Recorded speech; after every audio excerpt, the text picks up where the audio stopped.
네, 어제 조홍천 후보하고 재성원 나온 방송, 지금 상당히 다운로드 수가 높아요. 그리고 포털 실시간 검색어에 어젯밤 오늘 아침까지 계속 상위권에 올랐는데, 오늘 세 분을 모셨는데 이분들도 그렇게 실시간 검색에 좀 올랐으면 하는 바람입니다. 이 세 분이 좋아하는 사람은 좋아하고 하는데 아직 바닥 인지도가 좀 낮아서 좀 올릴 필요가 있으니까 여러분들 방송 들으시고 많이 SNS로 좀 퍼뜨려 주시기 바랍니다. 네, 오늘은 예고해드린 대로 어벤져스 3총사를 모셨습니다. 네, 우선 군포갑에 주사표를 던졌습니다. 재정 전문가 김정우 후보님 나오셨습니다. 반갑습니다. 군포갑 김정우입니다. 네, 또 하늘 아래 분당, 야권이 한 번도 이기지 못한 어려운 곳입니다. 거기에 이번에 처음으로 야권의 깃발을 꽂겠다고 주사표를 던졌습니다. 분당갑 김병관 후보 나왔습니다. 안녕하세요. 김병관입니다. 네. 성남시 분당구 갑입니다. 그렇습니다. 그리고 또 한 분 모셨죠. 여기는 우리 오기용 변호사인데 광주로 가겠다고 계속 말씀하셨는데 갑자기 바뀌었습니다. 여기가 유인태원 지역구였죠. 유인태 의원이 컷오프 당하면서 이제 오기용 변호사가 나오시게 됐는데 지역구가 도봉을입니다. 네, 도봉을에 오기용 후보 나왔습니다. 반갑습니다. 유인태 의원님의 차출에 의해서 도봉을에서 출마하는 오기영입니다. 네, 오늘은 이 세 분과 같이 할 텐데요. 깍두기 하나 모셨습니다. 이렇게 끈 깍두기 보셨습니까? 네, 굉장히 크고 긴 깍두기입니다. 지금 사실 본인이 굉장히 가슴이 아플 텐데 컷오프 당해서 근데 지금 뭐 전국을 돌아다니면서 더불어민주당의 승리를 위해서 애쓰고 있는 우리 김빈 컴퍼니 대표 나왔습니다. 네, 안녕하세요. 김빈입니다. 네.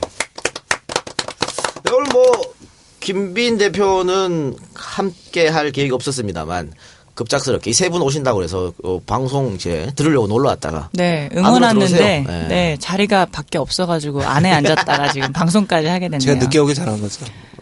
네, 이렇게 그러네요. 뻔뻔하게 45분이나 지각을 해놓고 이렇게 뻔뻔하게 말이죠. 죄송합니다. 군포 시민께 인사드리고 나오셨는데. 네. 아마 안가에서 가장 먼 곳 같아요, 군포가. 그렇죠? 예, 맞습니다. 안가에서 가장 멀고. 물론 뭐 분당도 멉니다. 분당도 멉니다. 그렇죠? 네. 얼마나 됩니까, 거리가? 오다 작아가지고. 그래도 도봉이 제일 가까워요. 그나마. 네. 오늘 오경물에서 제일 일찍 왔어. 일찍 왔습니다. 저도 한 1시간 타고 왔습니다. 하기야 거기도 멀긴 하죠. 네. 이 박사님이랑 세장님 보러 왔는데 안 계셔가지고. 앉을 자리가 없어요. 자리가 없네. 그래서 오늘은 저 혼자 진행하는 걸로 하고요. 자, 일단 세 분 우리 EJ 청취자분들한테 인사합시다. 자, 우선 김병관 후보부터. 우리 EJ 원래 팬이었었잖아요, 그죠? 예. 예, 원래 팬이었는데요. 사실 입당하고 나서 한 번도 못 들어봤습니다. 그래서 그 사이에 무슨 일이 벌어졌는지 솔직히 잘 모르겠고요. 제가 입당하고 진짜가 나타났다 첫 녹화를 네. 했었는데 그때 정말 버벅 그래가지고 손혜원 위원장님께서 뭐라고 그랬죠? 더듬병관, 네, 더듬병관이라고 별명을 붙여주셨어요. 사실은 그렇진 않은데. 예. 김똑똑이신데. 예, 고맙습니다. 요즘 분당에서 열심히 돌아다니고 있습니다. 사실은 솔직히 말하면 어제까지는 비대위 활동 때문에 지역 활동을 많이 못했어요. 지역 이렇게 돌다 보면 비대위 차출 돼가지고 이제 여의도 가면 또 지역 행사 다 취소되고 약속 다 취소되고 근데 오늘부터 조금 하고 있습니다. 내일부터 이제 여의도 안 가고 이제 지역에서만 있으려고 하고 있고요. 우리 표창원, 김병관 두 분이 이 비대위원 하시면서 엄청 고생하셨습니다. 아침 저녁으로 시도 뜻 없이 회의에 참석하시느라고 거의 모든 일정을 못 하시고 또 옆에서 비대위원이라고 하니까 이 말도 많고 이야기도 많이 하는데 그 이야기 다 듣고 정리하시느라고 아마 살이 많이 빠졌을 거예요. 그래도 굉장히 여유가 있어진 것 같아요. 원래 이렇다니까요. 원래 그래요? 네, 원래 이래요. 네, 이 세 분이 나온 지역구가 사실 다 어려운 지역구입니다. 쉽지 않은 지역구인데 그래서 이제 세 분을 모셨습니다. 나름 험지 세 군데 이렇게 해서. 근데 그 중에서도 저는 분당갑이 제일 어려운 것 같아요. 보면 19대 총선에서도 당연히 졌고요. 18대 총선에는 더블 스카우로 졌습니다. 그리고 대통령 선거 때도 또 졌어요. 그리고 시도지사 선거 때도 졌어요. 그러니까 계속 진 그런 곳이에요. 딱 한 번 이겼던 게 성남시장 선거에서 네. 네, 가장 최근에 이재명 시장님 그 시장 선거에서 저희 지역에서 이기긴 했는데 네. 그건 이재명의 개인기로 이긴 네, 거지 더불어민주당으로 개인기로 이긴 게 아닌 것 같으니까 그렇죠? 네. 네, 가장 어려운 지역인데 이곳에 가라고 했을 때 어떤 느낌이셨어요? 제가 그 지역에 좀 오래 살았거든요. 분당에 오래 살았고 회사도 거기 있고 해서 저는 제가 만약에 지역에 간다면 분당에 가면 좋겠다라는 생각을 하긴 했었어요. 네.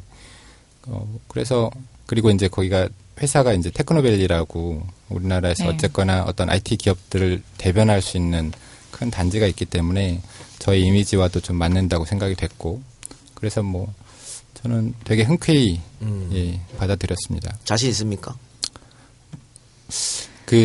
제가 벤처라는 단어를 참 좋아하거든요. 그러니까 뭐 한국말로 도전. 네. 예. 저는 충분히 도전할 만한 가치가 있다고 생각을 했고요.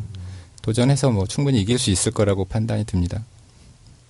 그 젊은 층 인구는 어떻게 됩니까? 분당 카페. 제가 잘 모르겠고요.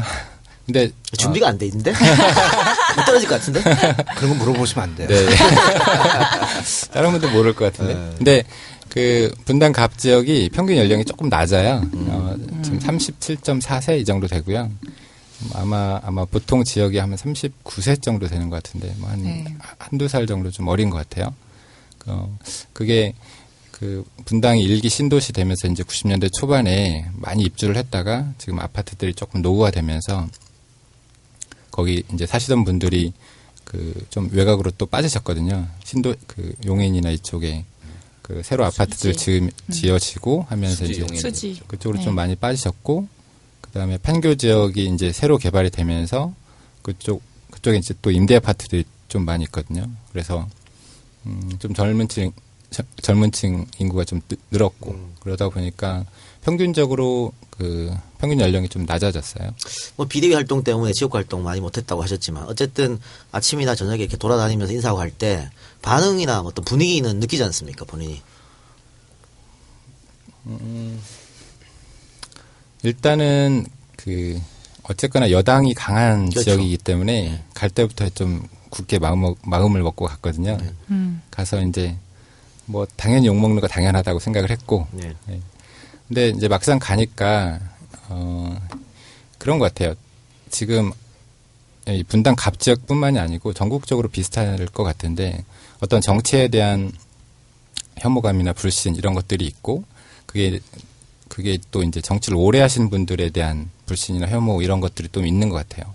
그러다 보니까 저처럼 이제 처음 나온 사람들한테 조금은 더 호의를 가지고 봐주시는 부분이 좀 있는 것 같고 그리고 지금 이제 저랑 상대방 후보는 사실 이제 분당에 연고가 전혀 없거든요. 저는 그나마 이제 분당에서 한 10여 년간 생활을 했기 때문에 예. 그거에 대한 이제 또 뭐라고 했지? 그러니까 그거에 대해서 또 이제 봐주시는 분들도 있고. 네. 김민 대표 어때? 사실은 김병관 의장이 처음으로 민주당 입당했었을 때는 막 사람들이 귀요미라고 막 그랬었거든요. 네. 같이 다녔으니까 알 거 네, 아니에요. 네, 근데 네. 이번에 이렇게 보니까 좀 스타일 바꾸신 것 같아. 조금 중후한 어떤 중년의 모습을 내려고. 어떠세요? 그렇게 안 느껴져요? 머리가 좀 기셨어요. 이제 자를 때가 된 것 같아요.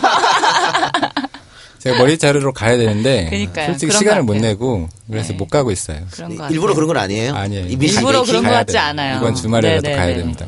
네. 알겠습니다. 그 지역 얘기는 조금 이따 다시 하기로 하고요. 네, 그리고 우리 오기영 후보님. 네. 오기영 후보가 나가는 도봉을이 사실은 야권, 여권, 야권 이렇게 왔다 갔다 한 지역입니다. 그러니까 네. 야권 강세 지역이라고 할 수가 없는 곳이에요. 예. 그렇죠? 유인태 의원도 당선됐다 떨어졌다 다시 당선되는 네. 이런 지역인데 어쨌든 유인태 의원이 컷오프되고 이제 여기에 구원 투수로 들어가셨어요.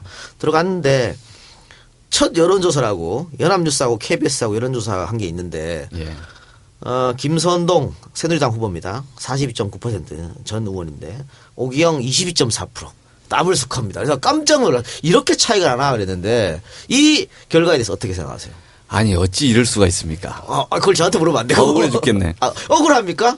네. 저 이렇습니다. 이게 저를 또 이래저래 이렇게 조사를 해보는 것도 있고 그런데 이번에 KBS 연합 네. 공동으로 한 것 중에서 보니까 이제 ARS 방식으로 유선 전화 500분에 대해서 이제 한 걸로 들었습니다. 그렇습니다. 응답률 8.5%. 예. 그리고 이제 상당히 그 댁에서 계신 분들 좀 이제 고령층이시죠. 이제 어르신들이 많이 그 한 반 이상이 응답자이신 걸로 알고 있습니다. 휴대전화를 하지 않고 유선으로 예. 집 전화를 했기 때문에. 예. 예. 그래서 이제 여러모로 그 선호도 차이가 있었던 것 같습니다. 저희가 아마 저희들도 내부적으로 한번 해봤는데 제가 기억하기로는 20이 아니라 한 30 가까이 나오는 걸로. 근데 1번 후보는 여전히 비슷한 수치였고. 그래서 제가 보기에는 야당 수치는 약간 좀 그 조사 방식이나 또 시기에 따라 좀 다른 걸로 알고 있는데 최근 비슷한 시기인데 좀 차이가 있습니다. 그게 이유가 이제 저희는 ARS 플러스 그 핸드폰 이 조사를 좀 한 20% 가미해서 나온 것들이 있는데 어쨌든 그런 차이가 있습니다. 그래서 이게 절대적인 좀 정확한 민심의 반영이냐 그건 잘 모르겠습니다. 그렇죠. 예. 여론조사로 인한 이것도 사실은 선거운동 비슷한 건데. 그렇죠. 그리고 야권 후보가 항상 손해보죠. 이런 여론조사 발표하면. 예. 예. 근데 또 하나는 뭐냐면 제 상대방인 김선동 후보가 18대 때 국회의원이었고 19대 때는 이제 떨어졌고 이제 박근혜 정부에서 좀 그 비서관 일을 하셨는데 예. 한 8년 정도의 이제 활동의 축적물이 있는 거죠. 그러니까 지역에서의 인지도가 상당히 높습니다. 한 7, 80% 됩니다. 그런데 이제 표의 확장성 측면에서 보면은 이제 나름대로 한계가 있는 거니까 저는 보니까 인지도가 한 40에서 50 사이, 50이 안 되는 것 같아요. 저의 인지도가. 그러니까 근데 이제 그 우리 김병관 후보 말씀하셨듯이 이 새로운 후보에 대한 비호감, 거부감은 좀 없고. 예. 상당히 떨어지는 것 같아요. 그러니까 비호감이라고 그러나 이제 거부하시는 분들은 물론 이제 우리 당이 아닌 다른 당을 지지하시는 아주 광고한 그런 분들 입장에서는 우리 당 자체가 싫으신 분들이 이제 했는데 그 비율이 상대적으로 높지는 않고 따라서 야권이나 이제 중간층에 계신 분들 입장에서 봤을 때는 인지도를 높이는 게 최선의 방법이다. 어떻게 높이실래요? 바닥을 기어야죠. 그렇죠. 그리고 제가 개소식 오경변 후보님 개소식에 갔어요. 근데 개소식을 많이 다녀보잖아요. 근데 옥상 개소식을 하셨어요. 특이한. 네, 야외 결혼식 하듯이 옥상에서 개소식을 하셨는데 유인태 의원께서 이제 축사를 해주시면서 말씀하신 게 이제 옥상 개소식을 하니까 이렇게 바람이 많이 부니까 이렇게 현수막으로 막았거든요. 그리고 지붕을 했는데 유인태 의원께서 딱 처음 말씀이 원래 이 자리에 서면 옆에 이렇게 큰 산이 있는데 그 산에 전기를 받아서 당선이 되는 자리래요. 근데 현수막을 가려서 지금 그 전기가 안 오고 있다. 그거를 당장 걷어내는 현수막을 바꿔서 전기를 받아서 예. 당선이 되는 자리라고. 그럼 유인태 의원이 지금 어떻게 많이 도와주고 있습니까? 어떻습니까? 유엔투 의원님은 국회의원이시니까 선거운동이 가능하신 분이죠. 예. 예. 여러 가지 측면에서 마음으로 도와주고 계십니다. 마음으로? 우리 개소식 때 와보셔서 네. 알겠지만 같이 모든 것을 같이 모든 하고 것들을 계세요. 좀 네. 알려주시고 또 그 계신 분들에게 말씀도 해주시고 네, 정말 아주 감동했습니다. 적극적으로 네. 말씀을 해주십니다. 참 다들 예. 마음이 좋아. 그래서- 정청래 의원, 김빈, 예. 유인태 다 걷어부대는데 다 이렇게 자기 일처럼 도와주고 그죠? 아니 유인태 의원님은 최근에 여러 방송을 통해서 우리 당의 이제 논의 과정에도 계속 이야기를 좀 하고 계십니다. 오히려 원로로서 지금 당에 여러 가지 네, 이슈가 있을 때 네. 참여하셨고 또 그에 필요한 의견들을 밝히고 계십니다. 네.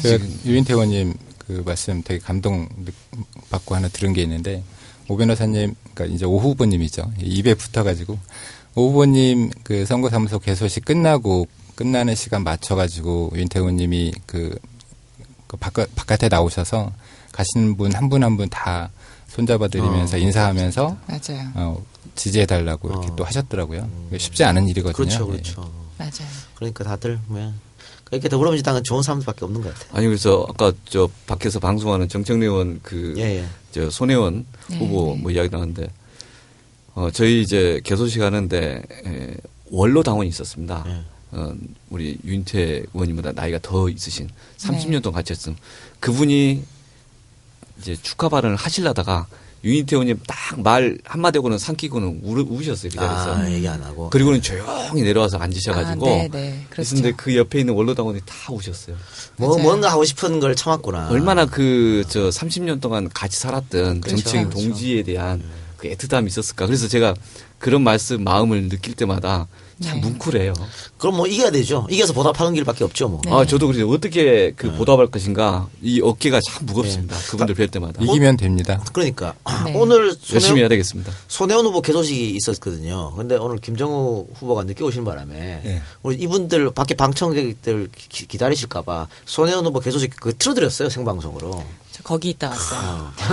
거기 틀어드렸는데 오늘 정청래 의원도 같이 이제 가서 손잡고 가지고 했는데 오늘 정청래 의원 사모님 같이 오셨거든요. 네. 근데 계속 우시면서도 한편으로는 우시면서도 한편으로는 그 손혜원 후보 옆자리에 앉으셔서 꼭 두 분이 손을 잡고 있더라고요. 그러니까 그런 모습인 거죠, 뭐. 예. 그렇게 해서 함께 싸워 나가서 이겨야겠죠. 네, 그리고 이제 군포에 출마하시는 김종우 의원인데 이 지역은 네. 이번에 신설된 지역이어서 예. 예측하거나 가늠하기가 상당히 어려운 지역고요. 그러니까 네. 예전 선거 결과나 이런 걸 보고 얘기해야 되는데 새롭게 신설돼서 어렵습니다. 근데 원래 군포는 그 더불어민주당 이하경 의원이 예, 지금 맞습니다. 그렇죠. 예. 이번에도 또 나가시죠. 군포 울로. 예, 그거는. 군포로 갔습니다. 그러니까 군포 가부를 다 좀 갖고 왔으면 하는 생각이 있는데 저번에 진짜가 나타났다 출연하셔서 네. 강원도로 갈 것이다. 네. 그렇게 선언했지 않습니까? 예. 출마의 변에서도 난 강원도로 간다. 예. 예. 맞습니다. 아버지 따라서. 예. 그런데 왜 갑자기 군포로 옮기셨어요? 너무 비밀이 많습니다. 살기 위해서. 그 아버지가 군포로 오셨어요. 네네. 지금 그 김철배 고문님께서 군포에서 열심히 6번째 선거를 뛰고 계십니다. 예, 저도 듣기로는 그 김철배 고모님께서 아들이 나와 똑같은 길을 걸으면 안 된다. 아버지 이렇게. 그때도 아마 아버지하고 전화 저희 아버지 통화했었죠. 전화 통화하실 때도 좀 반대 말씀을 주시지 않았습니까? 그러니까 저 입당할 때도 영입 제안을 받고 아버지하고 상의를 드릴 때도 아버지께서 왜 바보처럼 살려고 그러냐, 가지 말아라. 그리고 간다고 그러면 우리 당으로 간다고 그러면 철원으로 나오지 말고 서울이나 수도권으로 가라. 예. 그런 말씀 주시고 주변에서도 많은 그런 말씀을 주셨습니다. 그럼에도 불구하고 저는 제가 이제 강원도 철원에서 소위 말하는 아버지가 못다한 꿈을 이루고 싶다. 그런 말씀을 드렸고요. 문재인 대표께도 이제 그런 말씀을 사실 드렸었고요. 근데 그날 저 입당하는 날부터 와가지고 정청래 최고랑 해가지고 뭐 그러면 안 된다. 당에 들어올 때는 혼자 들어와, 제 발로 들어왔지만 움직이는 거는 당에서 시키는 대로 해야 된다. 막 그렇게 주시더라고요. 그래서 한동안 많이 싸웠죠. 예. 지도부하고도 많이 싸웠는데 2월 말부터인가 중앙에서 이제 수도권 전략이 중요하다. 수도권에서 한 표가 중요한데 수도권에서 나와달라라는 이제 비공식적인 요청이 있었습니다. 그럼에도 저는 계속 제 생각을 굽히지 않았었고 그러다가 결국은 나중에 선거구가 획정이 됐는데 그때 제가 당시 염두에 두었던 철원, 화천, 양구, 인제가 홍천하고 붙어서 소위 말하는 공룡 선거구. 공룡 선거구. 전국에서 가장 큰 서울시보다 10배 면적에 해당하는 선거구가 획정이 되는데 거기에 홍천에 우리 당에서 준비하시던 분이 계세요. 재선 의원이. 조일현 후보? 예, 조일현 후보가 계십니다. 그래서 조일현 후보께서 더 경쟁력이 있다고 중앙에서 판단을 하셨고. 그건 뭐 중앙이 아니고 누구나 그렇게 판단합니다. 그러니까 중앙에서 이제 야 김종우 너 거기 가면 안 되겠다 이제 조일현 선배 계시니까. 그러니까 강원도도 살고 수도권도 살려고 그러면 너 나와라. 그러니까 제가 더 이상 거기에 대해서 뭐라고 제 고집을 부리기가 그렇죠. 어려운 상황이 발생했어요. 조일현 후보도 계시고 또 김종우 같은 아까운 인재가 강원도 가서 만약에 잘못되면 더불어민주당이 아까운 인재 한 명 잃으니까 그런 것 때문에 당에서 한번 요청을 한 것 같고요. 네, 그래서 이제 우선 수도권 차출로 결정이 됐고요. 그 과정에서 그럼 제가 말씀을 드렸습니다. 당에 저의 전문성이라는 게 소위 말하는 나라 살림을 하는 국가재형 전문가인데 서울로 수도권으로 간다 그러면 제 전문성을 살릴 수 있는 데를 좀 보내달라. 그렇게 해서 당에서 전략적으로 판단하신 게 이제 군포 지역. 군포 지역을 판단하고 있습니다. 그러면 아버님께서 군포로 이사 오셨어요? 예. 네. 아버지께서 당신 출마하시고 낙선 5번 하시고 낙선 전문가. 낙선 전문가. 그 이후에도 왠지 모르게 그 지역을 떠나시지 않고 주민들을 한 번도 안 옮기셨는데 제 생각은 아마 아들이 언젠가 그 일을 하리라는 생각에 계셨을 텐데 제가 군포 지역으로 공천 발표가 나고 그 다음 날인가 바로 다 옮기셨어요. 저희 아버지 어머니 저 해서 다 군포로 이제 주민들 옮겼어요. 그러니까요. 그 김철배 고모님 정말 대단하신 분이죠. 그러니까 네. 5번 도전하신 맞습니다. 거죠. 5번 도전해서 5번 실패했는데 네. 일단은 뭐 야당에 굉장히 약한 지역이었기 때문에 근데 거기에서 계속 고집을 피우시면서 출마를 하셨습니다. 11대 때부터 출마하셨는데 네, 맞습니다. 신민당, 평민당, 민주당, 통합민주당, 새천년민주당 네. 당 이름은 바뀌었지만 다 한당 아닙니까? 계속 민주당. 계속 네. 민주당이죠. 민주당 간판들하고 5번 나가셔서 떨어지셨습니다만 혹시 이 사진 기억나세요? 동아일보 1993년 6월 6일자 예, 맞습니다. 기억나세요? 예. 예. 지금 제가 여러분들 안 보시겠지만 신문 기사에 여기 뭐 이기택 이제 돌아가셨죠. 예. 이기택 의원 또 김원기 의장 또 김옥두 의원 이런 분들이 김철계 고문 뒤에 서서 이제 응원하는 영상 또 눈물을 흘리시는 모습 여기 왜서 옆에 서 있어요 근데 그 당시 전 이게 잘못된 건데요. 네. 그 서 있기도 하고 좀 이따 앉았어요. 무릎 그래요? 꿇었는데 그 당시 심정이 아버지가 되게 싫은 거예요. 선거운동 하면서도 저 양반 떨어질 거 알면서 왜 나오시나. 예. 그 생각이 드는 거죠. 예, 어머니 아버지 옆에 무릎을 꿇고 계시고 그 옆에 저하고 제 여동생 딸내 있는데 다 눈물 흘리고 계시네요. 눈물을 흘리고 있었죠. 그래서 막 불만, 그러니까 속으로도 응원해 저도 지는 거죠. 야, 저 양반 안 들어가면서 무릎까지 꿇으면서 저러냐. 거기 때 합동 유세한 거거든요. 합동 유세라는 걸 그때 초등학교 앞에 초등학교에 여러 후보들 다 모아놓고 유세 들으러 오시는 국민들한테 유세 시작하기 전에 거기 가서 이제 무릎 네. 꿇고 이 사진을 더불어 하는 콘서트 때 한번 보여주셨었죠. 그렇죠. 네. 그랬나요? 생각이 좀 다시 나는 것 같았죠. 예, 지금도 약간은 그걸 저 장면을 우리 제 후원 회장님 이제 김원기 김원기 의장 의장. 아, 장회장이십니다. 그렇습니까? 이제 네. 김원기 의장님께서 기억을 쭉 하고 생생하게. 계시더라고요. 네. 저것뿐만 아니라 그 전에도 해석했던 거를 그래서 지난번에도 저희 후원회가 아니라 선거사무소 개소식 때도 의장님께서 오셔서 저 말씀을 또 주시고 하니까 우리 당원들이 많이들 눈물 눈물 글썽이시고 흘리고 그러시더라고요. 근데 이런 말씀드려 죄송합니다만 아버지께서 이제 낙선 전문가이시기 때문에 이 딱 선거판을 보면 요거 되겠다 안 되겠다 감이 올 것 같아 떨어질 거다 안 떨어질 거다 그 아들한테 그런 얘기 없었어요? 야 내가 한 5번 떨어져가는데 이번에는 안 떨어질 것 같아 뭐 이런 거 그런 말씀 안 해주시는데 열심히 하라고만 하면서 그리고 김철배 고모님께서 네. 그 저희 그 더벤져스 멤버들한테 이제 전화도 자주 주시고 그랬어요? 예. 문자를 본인이 직접 못 보내시니까 이제 누구 시켜가지고 보내시고 하시거든요. 그러세요? 네. 이거는 안 되겠네. 저한테 전화도 안 주시거든요. 문자는 못 하신다고 한 번도 안 아니, 주시는데. 저한테도 밤에 한 11시쯤 전화를 그쵸. 주시더라고요. 선거운동 네, 잘 알아. 굉장히 따뜻한 분이시고. 그러니까. 원래 아들하고는 힘듭니다. 말 안 듣는 아들이랑 어떻게 하겠습니까? 근데 제가 이제 면접 보러 들어갔을 때 고모님께서 계셨어요. 그래서 무슨 면접? 저 비례 면접. 네. 네, 그래서 아픈 얘기를. 있는데 고모님께서 바로 앞에서 손을 잡아주시면서 될 거다 딱 이러셨거든요. 그런데 진짜 되는 줄 알았거든요. 판단이 많이 틀리시나 봐요. 그러신 것 같아요. 아버지한테 부탁하세요. 될 거야 이런 말 하지 말아라. 제가 이제 최근에 그 김정우 후보하고 이제 김철배 고모님한테 전화를 몇 번 드렸는데 김정우 후보님은 제가 전화할 때마다 바로바로 받으시더라고요. 근데 김철배 고모님은 안 받으세요. 운동하시느라고. 네, 너무 바쁘세요. 요즘 제가 트위터에도 올렸는데 저희 아버지 어머니께서 명함을 돌리고 더 계시거든요. 바빠? 네, 더 바빠. 어린보다. 네. 그러니까 어렸을 때는 제가 이제 아버지 명함을 돌렸었는데 이번에는 아버지 반대로. 어머니께서 아들의 명함을 돌리고 근데 계십니다. 부모님들은 하도 많이 돌려봐서 네. 선수 같아요. 선수시죠. 명함 돌리는 거는 뭐 근데 어머니는 아버지 명함 5번, 아들 명함 첫 번째. 아이고. 네, 뭐 앞으로 더 돌리셔야 될 것 같아요.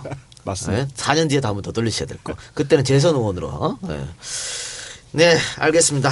자, 인사 한 바퀴 돌렸는데 거의 30분이 지났어요. 지금 아까 뭐 본 방송 하기 전에 이제 두 분 오시기 전에 오경 변호사님이랑 같이 좀 얘기를 했는데 당 분위기가 상당히 좋았고 지지율도 많이 올라갔다가 어쨌든 뭐 이해찬 정청래 컷오프 때문에 떨어졌다가 이게 떨어진 거는 뭐 우리 핵심 지지층 이탈인 것이죠. 그런 바람에 정의당이 오히려 반사이익을 좀 받고 그러고 나서 정청래 의원이 받아들이면서 본인이 이걸 어떻게 막은 거예요. 그래서 다시 이제 지지율을 회복했는데 이번에 뭐 비례대표 사건으로 또 이제 조금 떨어진 감이 없지 않아 있습니다. 그러면서 이제 국민의당 지지율까지 올라가 버렸어. 그래서 아마 세 분도 마찬가지일 거예요. 국민의당 후보가 나오면은 어쨌든 새누리당 표를 갉아가는 게 아니고 더불어민주당 표를 갉아가는 거 아니겠습니까? 지금 야권 연대 얘기는 하고 있는지. 그러니까 어쨌든 중앙당끼리는 안 한다고 했지만은 개인끼리는 지금 인천시당 같으면은 다 했거든요. 그러니까 어떻게 지금 상황을 좀 설명해 주시기 바랍니다. 아직 공식적으로 제안을 한 상태는 아닙니다. 네. 도봉을은 이제 이 국민의당 후보가 계시고 이제 좀 그보다는 좀 이런 흐름들을 이야기할 필요가 있는 것 같습니다. 방금 이야기하는 최근의 당의 분위기에 대해서 비대위원 책임져야 돼. 김병관 페이스북에서도 비대위원. 그렇고 개인적으로 메시지도 그렇고 다양한 이야기들이 있으셨습니다.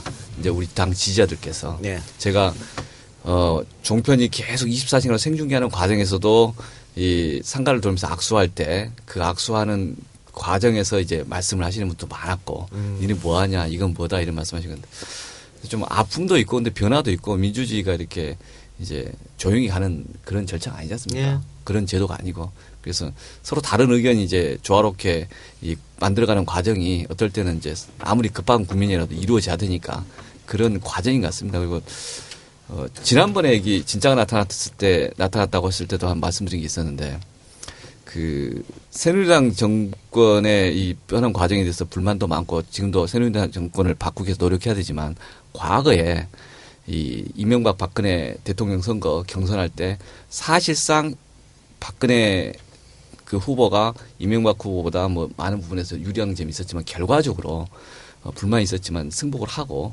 그게 이제 새누리당 정부 당 내에서의 어떤 절차적 질서들을 유지하고 그 다음 이제 박근혜 후보가 새로운 역할을 해나가는데 한 큰 그 당 내에서의 어떤 과정이었던 것 같습니다.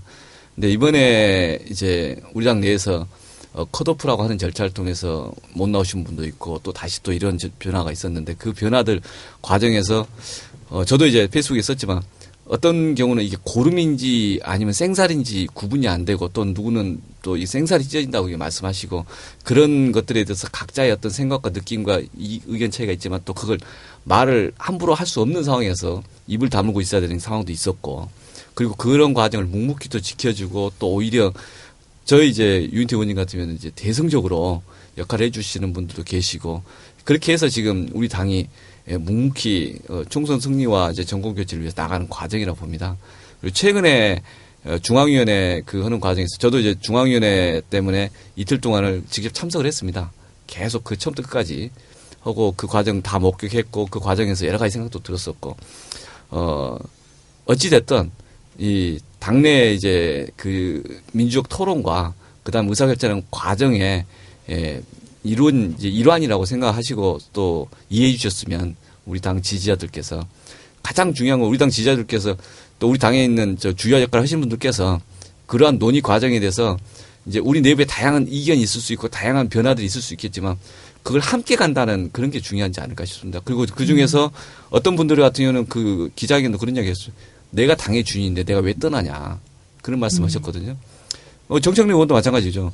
정청래 의원께서 어떻게 판단하고 또 결단을 내리고 많은 아픔도 있었고 또 새롭게 또 하고 그런 것들이 말은 안 하지만 다 아시는 분들 한 분 한 분 마음속에 뭔가 있을 겁니다. 그리고 그런 게 모아서 우리가 지금 정권교체를 향해서 가는 게 아닌가 싶습니다. 그런 힘들이 있으면 아직도 기간이 있으니까 좀 충분히 저희가 새롭게 나갈 여지가 있다고 봅니다. 근데 그게 아니고 어떤 변화 과정 속에서 좀 질서 있게 그 힘을 모아가는 과정이 아니라 그 힘을 소진하는 과정으로 간다면 아무리 좋은 결정과 아무리 어려운 결단을 해도 그게 의미 있게 결과를 못 만들어내기 때문에 지금 우리가 미래에 의미 있는 결단을 어떻게 결과를 만들 것인가라는 그 맥락에서 우리 지지자들께서 이 지금 현재 더불어민주당의 변화 과정을 묵묵히 지켜봐시고 또 이제 비판할 건 비판하시되 또 그렇지만 그 질서를 형성해 나가는 어찌 보면 몸부림으로 생각해 주시면 참 좋겠다 싶습니다. 우리 오기영 후보가 돌아다니면서 지적을 많이 받으셨는 모양이네요.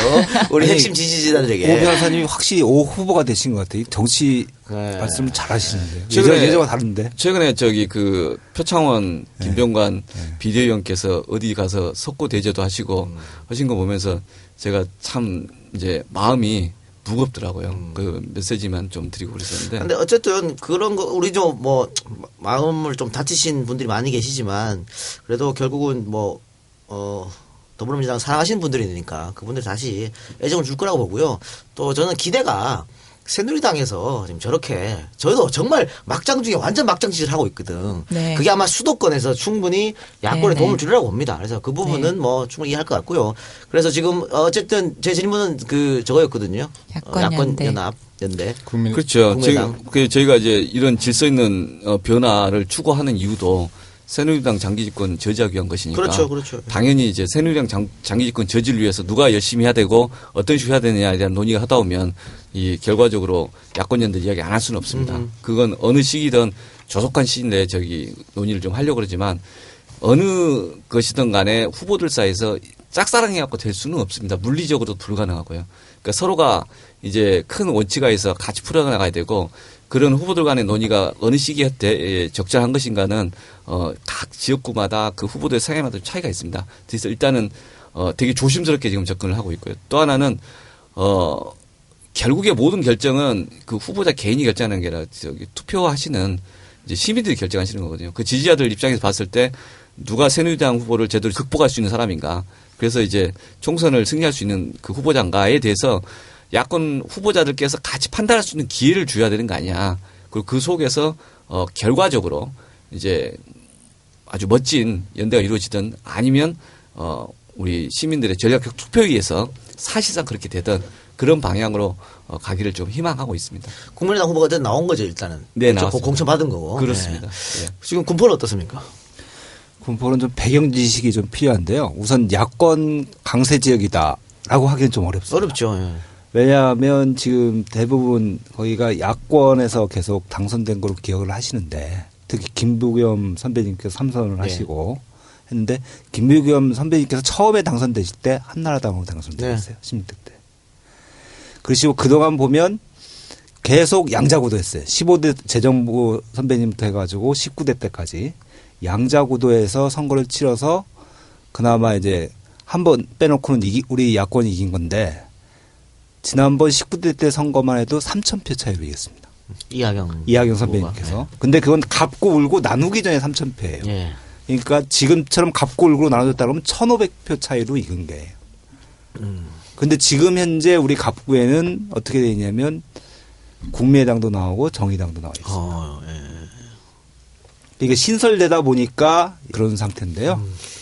물론 이제 국민들 입장에서 보면 다양한 선택권이 있어서 좋아지는 측면도 있지만 소위 말하는 우리 오 후보님 말씀 주신 것처럼 새누리당의 독주를 막아야 되는 이러한 절대절명한 가치를 실현하기 위해서는 연대 내지는 어떠한 연합 내지는 그런 것이 필요하지 않느냐. 그런 거는 저희 야권 관계자들도 많이 동감을 하고 있고요. 내부적으로 저희가 지금 조율 중에 있습니다. 조금 더 기다려봐야겠네요. 예, 좀 기다려 주시고요. 네. 분당은 어떻게 국민의당이나 정의당 출마했습니까? 저희 선거사무소 개소식 날 정의당 김태형 지역위원장님께서 오셔가지고 야권연대 큰 틀에서 오셔서 이제 지지 선언해 주시고 하셨어요. 그래서 이제 정의당은 후보가 없습니다. 근데 국민의당은 사실 이제 예비 후보로 등록하신 분은 안 계신데 며칠 전에 전략 공천을 했어요. 모르겠어요. 표적 공천인지는 모르겠지만 한 분이 공천을 받으셨고 아마 오늘은 지났으니까 오늘 했는지는 모르겠네요. 등록. 아마 등록을 하시지 않을까 싶습니다. 근데 그쪽은 여권 후보도 좀 난립했으면 하는 바람이거든요. 그러니까 이제 지금 현역 의원이 컷오프된 거 아니겠어요? 네. 그리고 다른 분이 이제 공천을 받았는데 그 새누리의 그 현역 의원 이종훈 의원 네. 이분이 그 아마 유승민계라고 해서 날린 것 같은데 이분이 무소속 나오면 참 좋겠다. 어떻게 됩니까? 라는 희망이 있었는데요. 네. 그 어제까지 탈당을 해야 그 출마가 가능하거든요. 네. 근데 어제까지 탈당을 안 하셨기 때문에 출마할 가능성은 없습니다. 왜 그랬을까? 탈당했어야지. 유승민 계열의 이제 의원들 중에서 그 컷오프 되신 분들 중에서 그 이종훈 의원님만 탈당 안 하시고 다른 분들 다 탈당하셨거든요. 네. 김병관 후보가 운이 없는 사람이구만. 네. 여기만 탈당해서 하서 무소속 출마했어도 굉장히 앞서 나갈 수 있는 그런 거였는데. 뭐 그럴 가능성도 있었는데요. 제가 볼 때는 그렇게 안 해도 이길 수 있을 것 같습니다. 그럼에도 불구하고 그럼에도 승리를. 불구하고 승리해야 좀 더 멋있지 않을까요? 네. 어디서 그런 자신감이 나오나요? 근자감이라고. 기시감. 그래요. 어쨌든 우리 김병관 후보는 그동안 비대위원 게 있었기 때문에 지역 활동을 많이 못했습니다. 이제는 뭐 다 해결된 거잖아요. 공천도 다 끝났고 비례도 끝났고 그렇죠? 네네네. 더 이상 뭐 비대위원 불러다닐 일도 없고 그러니까. 근데 비대위원 사태는 어떻게 됐습니까? 반려되는 거면 어떻게 됐습니까? 그 부분은 일단 김종인 대표님이 아직? 뭐 판단에 맡기겠다 이런 아직 게 결정 안 돼 된 있죠. 거죠. 예. 어제 요즘에 이제 그 운동하고 다니다 보니까 날짜 감각이 없어요. 오늘 일이었는지 어제 일이었는지. 근데 어제 기자회견 하면서 이제 기자가 물어봤나 봐요. 물어봤는데 뭐 그 부분에 대해서는 좀 더 생각해 보겠다 이렇게 답변하신 걸로 알고 있습니다. 비대위원을 전원 사퇴시킬지 몇 명만 사퇴시킬지 아마 그 고민 같은데 김병관 나가 너만 나가 이럴 수도 있어. 뭐 그럴 수도 있죠. 네. 근데 최근에 이제 비대위와 이제 그 비례대표 관련돼서 사실 국민들이 되게 뭐 국민들이라기보다 저희 지지자들. 당 지지자들이 상당히 이제 마음의 상처를 많이 받으셨죠. 네, 네, 네. 근데 저는 우리 당이 어쨌건 좀 더 성숙하는 계기가 됐다라고 생각을 해요. 이제 그 말씀을 드리고 싶은 게 우리 당의 이제 큰 의사결정 기구가 비대위 예전에 이제 최고위원회, 최고위와 그 다음에 이제 당무위원회 그리고 중앙위원회 세 개의 기구가 있는데 당무위원회에서 이제 상당 부분의 어떤 기능들을 비대위에 위임을 해주셨거든요. 그래서 이제 당무위와 비대위 간에 어느 정도의 공감대가 있었고요. 근데 당무위에서 이제 어떤 논의 과정에서 또 이제 상당 부분의 뭐 찬반 토론도 있었고 그런 상태였는데 그 다음에 이제 사실 중앙위원회와의 어떤 공감대는 사실 형성이 안 됐던 거거든요. 그러다 보니까 그게 이제 중앙위로 올라갔을 때 조금 약간은 그 거부감이랄까 이런 부분들이 있었고 그 중앙위원회에서 사실 충분한 설명이 되고 그랬으면 조금 더 스무스하게 물론 이제 그 전에 만들어졌던 안이 뭐 맞다 틀리다 이런 측면이라기보다는 조금은 더 그 논란 없이 뭐 좀 더 그 민주적인 방법으로 해결될 수도 있지 않았을까. 예. 뭐 이런 생각이 들었고요. 어쨌든 해결 잘 됐으니까요. 해결 네, 잘 예. 됐고 좋은 후보들이 많이 올라왔습니다. 많이 올라왔으니까 여러분들 좀 더 지켜봐 주시고 궁금한 점이 많을 텐데요. 선거 끝나면 제가 다 폭로하겠습니다. 입이 요즘 그질그질해 죽겠습니다. 선거 끝나면 다 제가 해드릴 테니까. 선거 끝나면 저도 불러주세요. 저도 할 말 많아요. 그러죠? 네. 아유, 기다려주시기 바랍니다. 아유, 제가 요즘에 말이 하고 싶어서 아주. 선거 좋게 끝나면. 끝내놓고, 그죠? 선거 좋게 끝내놓고. 김빈도 나와. 다 같이 우리. 나와야죠. 이제는 말할 수 있다 한번 합시다. 예, 그래요. 알겠고. 자, 그러면, 광고 듣고 와서 본격적으로 인물 탐구 혹은 지역 탐구 해보도록 하겠습니다. 네, 광고 듣고 왔고요. 자, 우선 오기영 변호사. 전남 하순 출생입니다. 하순 출생인데, 전과가 있어요. 그것도 2개나 있어. 전과 2범. 네, 맞습니다. 범죄자야. 다들 예상하셨듯이 국보법 위반입니다. 국가보안법 위반으로 2번 징역 1년 집행유예 2년 징역 1년 6월 집행유예 3년 이렇게 실형을 선고받았는데 본인이 나는 학생 운동하러 대학교 갔다 이런 말씀하셨어요. 왜 그랬을까요? 뭐 원인이나 계기가 있을 거 아닙니까? 제가 다른 자리에서도 말씀드렸는데요. 제가 대학교 들어오기 전에 80년도 그 5월 달 광주에서 그 당시에 제가 중학교 2학년이었는데 광주 도청 바로 밑에 한 150m 되는데 살고 있었습니다. 그래서 광주 민주화운동 과정을 아주 생생하게 목격을 했죠. 그래서 그 과정을 이제 눈으로 경험을 했고 또 이야기를 많이 듣고 있다가 고등학교 다니면서 잊어버렸다가 또 이제 마음속에 어디 좀 기억 속에 있다가 대학교를 들어왔는데 저는 본래 이과였습니다. 그러니까 서울대 해양학과 8학번으로 들어갔죠. 그런데 제 경험, 눈으로 본 것, 제 이웃과 제 아버지 어머니가 본 것이 그 부정이 되는, 그러니까 광주 민주화운동 했던 사람들의 그 여러 가지 이제 아픈 추억들이 있는데 그게 말하면 안 되는, 그게 되게 분노를 느끼게 하더라고요. 되게 억울하고.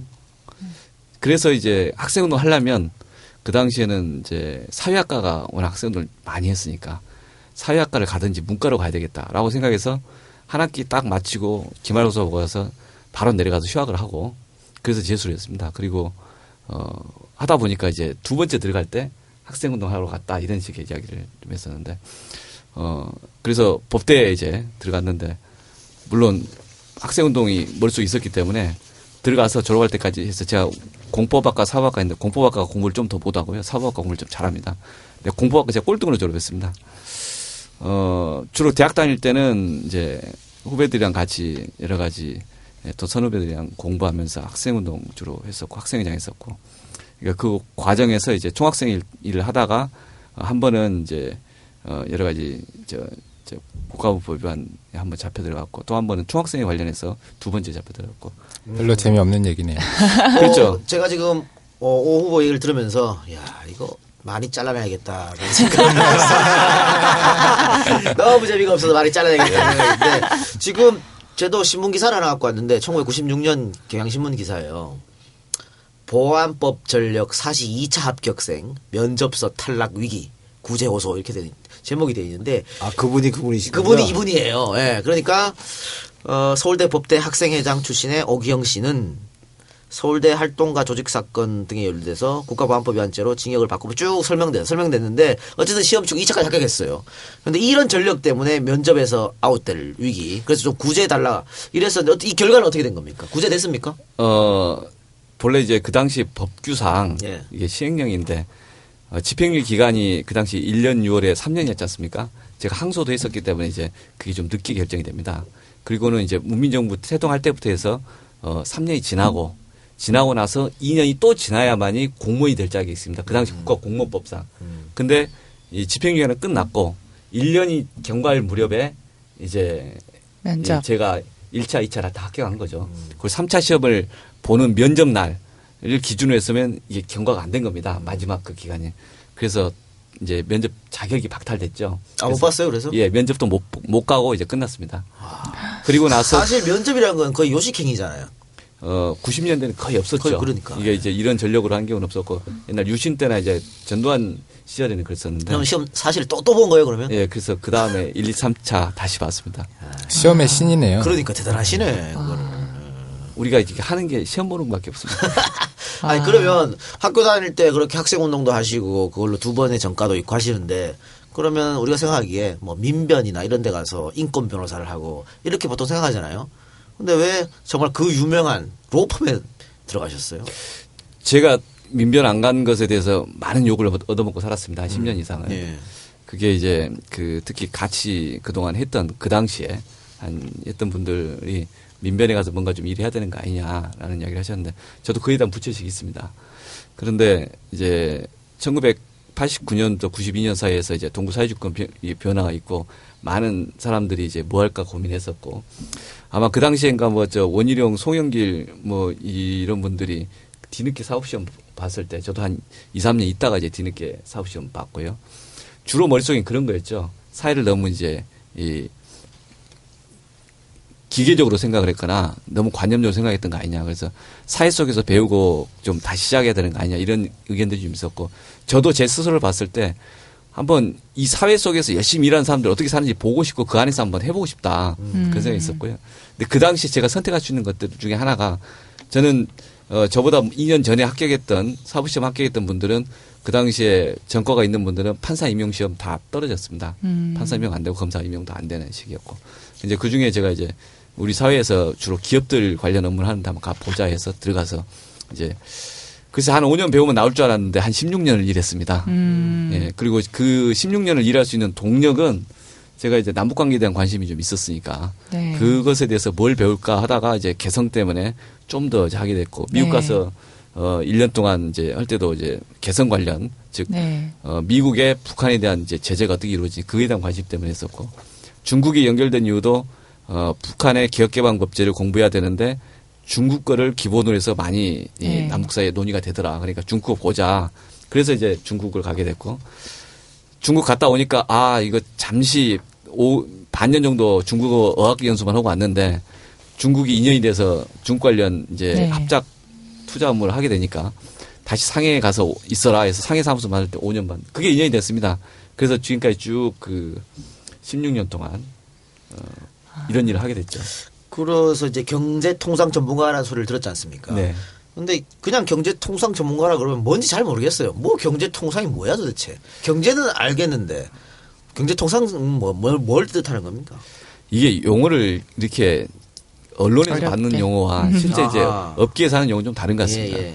주로 이 변호사라면은 판사, 검사 또는 이제 소송하는 변호사가 중심 이제 표상이고 그렇게 이해를 하는데 기업법무 변호사 이런 말을 많이 쓰죠. 그러니까 기업법무 네. 변호사는 기업들의 일반 경제 활동을 하는. 근데 나라가 다른 기업들 사이에서 거래가 이루어질 때 이제 국제적 거래라고 이야기를 하고 네. 그리고 이제 주로 기업 M&A를 한다든지 또는 합작 뭐 또는 이제 해외 투자하는 네. 것을 이야기를 하고 그게 좀 더 개별적인 게 확대가 되면 통상이라는 게 들어갑니다.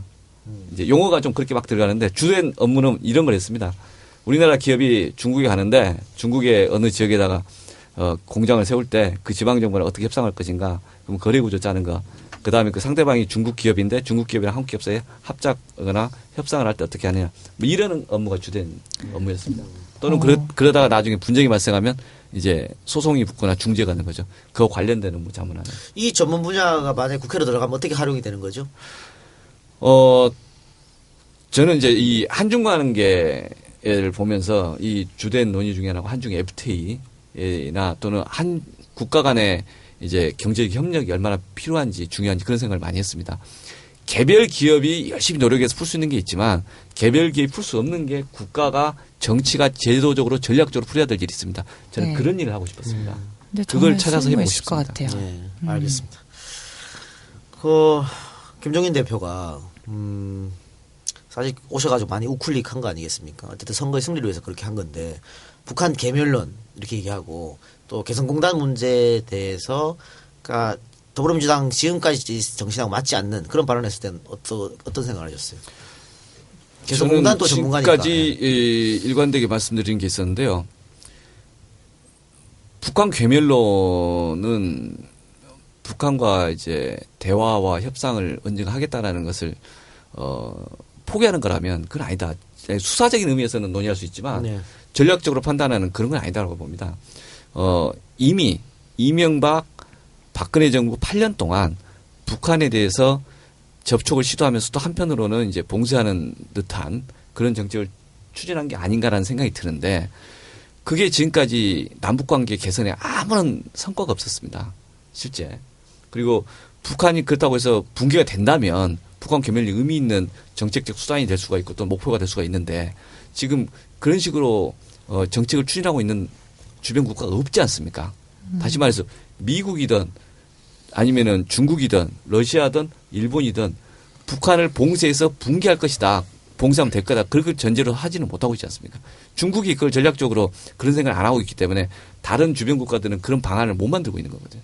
그렇다면 북한을 봉쇄해서 괴멸하는 방법이 이게 현실적인 전략적 방법이 전략적 목표나 그 노선이 아니라면 그러면은 북한과의 관계는 어떤 식으로든 대화와 협력의 틀을 가지고 있어야 되는 거거든요. 근데 대화와 협력이라는 게 이 짝사랑이 갖고 되는 게 아니니까 북한이 그걸 거절하면 안 되는 거죠. 우리가 아무리 그리고 그동안에 우리나라의 이제 노무현 김대중 정권 10년 동안에 그런 시도를 했으면 결과가 없었다라는 것 중에 하나는 우리가 열심히 했었어도 북한이 못 받은 친구도 있는 겁니다. 그러니까 그런 데 실망 때문에 이명박 박근혜 정부의 어떤 정책적인 노선에 대해서 대북 관계에 대해서 나름대로 평가하는 게 있지만 하지만 그것도 대안은 아니라는 게 지금 보여지는 거 아닙니까? 그래서 저는 주장하는 게 뭐냐면 이 김대중 노무현 정권 10년 이명박 박근혜 정권 8년 18년이면 이미 남북 관계에 대한 기존의 실험을 많이 했고 평가할 게 있다는 겁니다.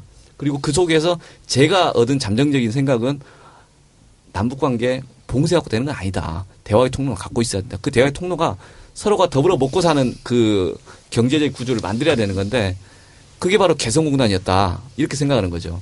그리고 개성공단을 폐쇄하는 것 조치는 이건 좀 아쉽다. 이건 실수다. 지금도 그렇게 생각합니다. 그리고 그 일부 사람들 이야기하는 것 중에서 개성공단에 대해서 나중에 상황이 바뀌면은 좀 다시 재개하면 된다 이렇게 하는데 그렇게 해서 그 재개되는 개성공단이 폐쇄를 하기 전에 개성공단 다르다는 겁니다. 이미 불신 때문에. 네. 본인의 소신인 것이고 나중에 국회에 들어가셔서도 그 소신 변함없을 거 아니에요? 이건 중요한 사안이고 계속 고민을 해야 되고 추진해야 되는 사안입니다. 알겠습니다. 그 오기영 후보도 문재인 대표를 직접 만나고 더불어민주당에 들어오는 걸 결심하신 거죠? 아니요. 그러면 그건 아니었고요. 네. 저는 기자회견을 1월 10일 한 날 제 입당 선언서 발표하고 그 자리 처음 뵀습니다. 그렇습니까? 다른 분하고 이제 글쎄요. 그래서 문재인 대표는 어떻게 했는지는 모르겠는데 세 분은 어때? 저 김민 대표는 문재인 대표 직접 만났다 그랬고 김병관 네, 후보도 저도, 그렇죠? 예. 김정우 후보는 저는 그 전부터도 뵙고 있었고. 뵙고 있었고. 네. 이 얘기를 왜 드리냐면 예전에 YS 퀴즈라고 있었어요. 그분들이 대한민국 정치판을 휘어잡았거든. YS 퀴즈라고 하시는 분들. 그러니까 YS 가신들 말고 늘 같이 다니던 분들 말고 YS가 대통령이 돼서 영입한 분들 혹은 국회의원 때 야당 총재할 때 영입하는 분들 그분들 중에 2명이 대통령이 됐어요. MB 노무현 또 야당 대표 손학규 계시죠. 홍준표 김문수 이분 다 YS 퀴즈였거든요. 저는 4분 이렇게 보면서 이야기 듣고 하다가 갑자기 생각이 난 거야. 문재인 퀴즈 한 10년 20년 뒤에 이분들이 한국 정치판을 다 휘어잡고 그랬으면 좋겠다는 생각이 이렇게 들더라고요. 그래서 일부 언론에서는 문재인 퀴즈라고 그렇습니까? 몇 번 그러신 것 같은데 그래서 제가 애기인가. 그런 건 아니고. 예. 근데 저는 그런 생각을 해요. 지금 이번에 이제 저희들이 당에 영입됐던 계기도 결국은 이제 기존의 당 내에 어떤 시민사회 운동이나 어떤 운동권에 계셨던 분들, 뭐 민변이나 이런 변호사 활동 하셨던 분들이 위주로 해서 조금 치우쳐졌었죠. 네, 우리 당이 이제 구성이 돼 있었는데 그러다 보니까 이제 좀 한쪽으로 좀 편향됐다 이런 지적들을 많이 받았고 당 내에서도 이제 그런 인식들이 있었고요. 그래서 이제 각계에 있던 어떤 전문가들을 좀 영입을 하게 된 거잖아요. 우리 당이 좀 건전하게 좀 많은 국민들, 시민들을 대변할 수 있으려면 다양하게. 다양한 분야에 있는 사람들이 영입이 됐어야 됐던 게 지금 이제 사명인 것 같고 이게 아까 이 작가 말씀하신 대로 뭐 한 10년, 20년 후에는 그 저희 같은 그러니까 사람들이 어떤 당의 주축이 될 수 있어야 된다고 생각을 해요. 그래야만 이게 건전한 건강한 정당이라고 생각이 되고요. 요즘 스피치하고 다니십니까? 말이 굉장히 많이 아니, 늘었어. 사실- 처음에 출연하실 때보다. 근데 저도 사실 그 김병환 이장님 진짜 나타났대. 후보님. 처음 진짜 나타났다. 그리고 그 듣고서는 그 더듬병관 소리도 다 듣고 그 다음에 처음 만났어요. 만났는데 아니 이렇게 말씀을 잘하시는데 이렇게 나가서는 못하셨지? 이렇게 생각했어요. 그때 첫 방송에서 긴장하셨나? 이제는 말할 수 있는데 그때 그 손혜원 위원장님이랑 정청래 예. 의원님께서 말을 못하게 끊으시더라고요. 그래서 네, 말을 할 수가 없었어요. 근데 속도가 그때는 좀 느렸죠. 느리셨어요. 텀이. 예. 근데 원래 제가 이제 그 이후로 뭐 뉴파티나 뭐 저희 그 무슨 그 정례 회의가 있었어요. 그때는 말씀을 엄청 잘하시고 속도도 빨랐어요. 그래서 그때는 좀 처음이라서 그러신가 해서 제가 이렇게 질문을 많이 받아요. 친구들한테 정말 더듬 병관이시냐. 근데 아니 내가 똑똑 병관이라고 정말 아니, 이제 말씀 이 잘하신다고. 팟캐스트에서는요. 말이 안 빠르면 살아남을 수가 없어요. 맞아요. 그래서 팟캐스트 진행하는 사람 다 말이 빨라 살아남으려고. 그런 것 같습니다. 그 말씀한 우리가 이야기를 나누는 도중에 자유로운 영혼입니다. 정청래 의원이 갑자기 쑥 들어 안가로 오셔가지고 앉아서 지금 맥주를 드시고 계십니다. 저희 그래서 계속- 삼촌이십니다. 삼촌. 환영합니다. 정삼촌 오셨습니다. 정삼촌님 계속해서 거기 앉아서 우리 곧 나갈 테니까 드시고 계시기 바랍니다. 손가락 2개를 흔들었습니다. 2번 찍으라는 얘기죠. 예. 네, 그리고 저 김병관 후보는 이미지로 봤을 때는 이제 뭐 대기업이라고 할 수는 없지만 어쨌든 게임 회사 뭐 대표도 하고 했기 때문에 자산도 많고 금수저 흑수 요즘 말이 유행이잖아요. 금수저 같아 이미지. 이제 촌놈이라는 소리 많이 들었는데. 그래요? 그건 이제 대화나 머리 뭐고, 길러서. 머리 스타일 머리 지금 길러가지고 어. 올백 이렇게 딱 하시니까. 근데 그냥 우리가 기사로 보거나 이럴 때 봤을 때는 이 사람은 뭐 금수저로 이렇게 생각이 드는데 본인은 그게 아니고 정말 농부의 아들이었다고 그렇게 말씀을 몇 번 한 것 같습니다. 네, 예. 제 아버지가 이제 원래 이제 제가 촌에서 태어나서 농사 지셨고요. 촌이란 어디입니까? 전라북도 정읍 소성입니다. 그러니까 정읍? 소성면. 네. 아우, 예. 농사 지시다가 이제 저희 어렸을 때 이제 부모님들이 애 교육시키려고 이제 그 도시로 많이 이사들을 하셨잖아요. 그래서 저 초등학교 2학년 때 도시로 이사를 했죠. 어디입니까? 그거? 그게 이제 전라북도 이리. 지금 도시로 네. 도시라고 나가서 이리 이거 이리 네. 표면 아닙니다. 네. 여러분. 이리로 오시고. 지금 지명으로는 익산. 익산, 네, 전라북도 그렇죠. 익산으로 이사를 하셨고 그래서 이제 도시에서 공부를 하게 된 거죠.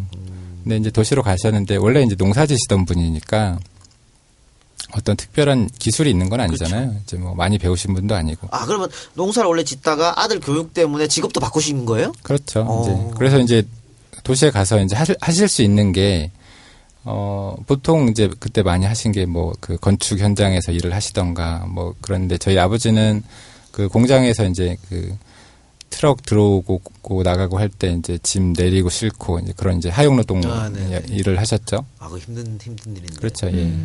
그거 하면서 그러면 그러면 자제분은 김병관 후보 한 분. 위에 형님 계시고 누님 있고 제가 막내입니다. 셋째. 그러면은 꼭 김병관 때문에 그 옮긴 건 아니네요. 위에 그렇죠. 이제 다른 자식들도 자식도 있겠죠. 있고 해서. 예. 저는 눈에 안 보였을 수 있죠. 셋째니까. 그래서 가정 형편이 좋지 않아서 학원 같은 거는 뭐 다닐 생각도 못 해봤고 딱 아버지가 주산 학원만. 네. 예. 요즘은 주산 학원이 없는 것 같아요. 그렇죠? 우리 김민 대표는 컴퓨터 어떻게 학원이 있죠? 저희 주산 아주 어렸을 때 배워봤어요? 배웠는데 잊어버렸죠. 근데 제가 그 주산 말씀하시니까 제가 또 개소식에 또 참석을 했잖아요. 근데 개소식을 안 하는데 가는 개소식이 없어. 다 가. 다 가죠. 다 저한테 왜 안 가서. 오셨어요?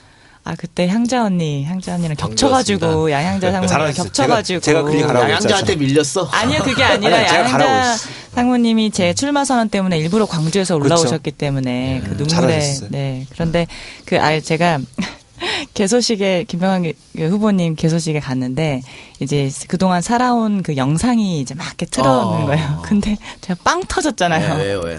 주산 실력 뭐 타고난 주산 실력 막 이랬나? 그러한 영상이 어릴 때 나와가지고. 자랑할 게 그렇게 없었어요. 타고난 주산 실력을 자랑하게.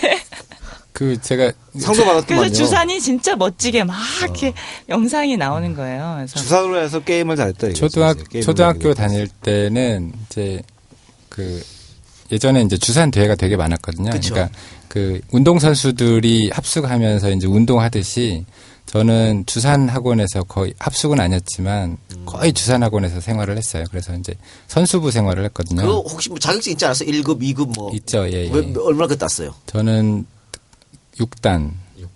그게 네. 아니고 단. 네. 오.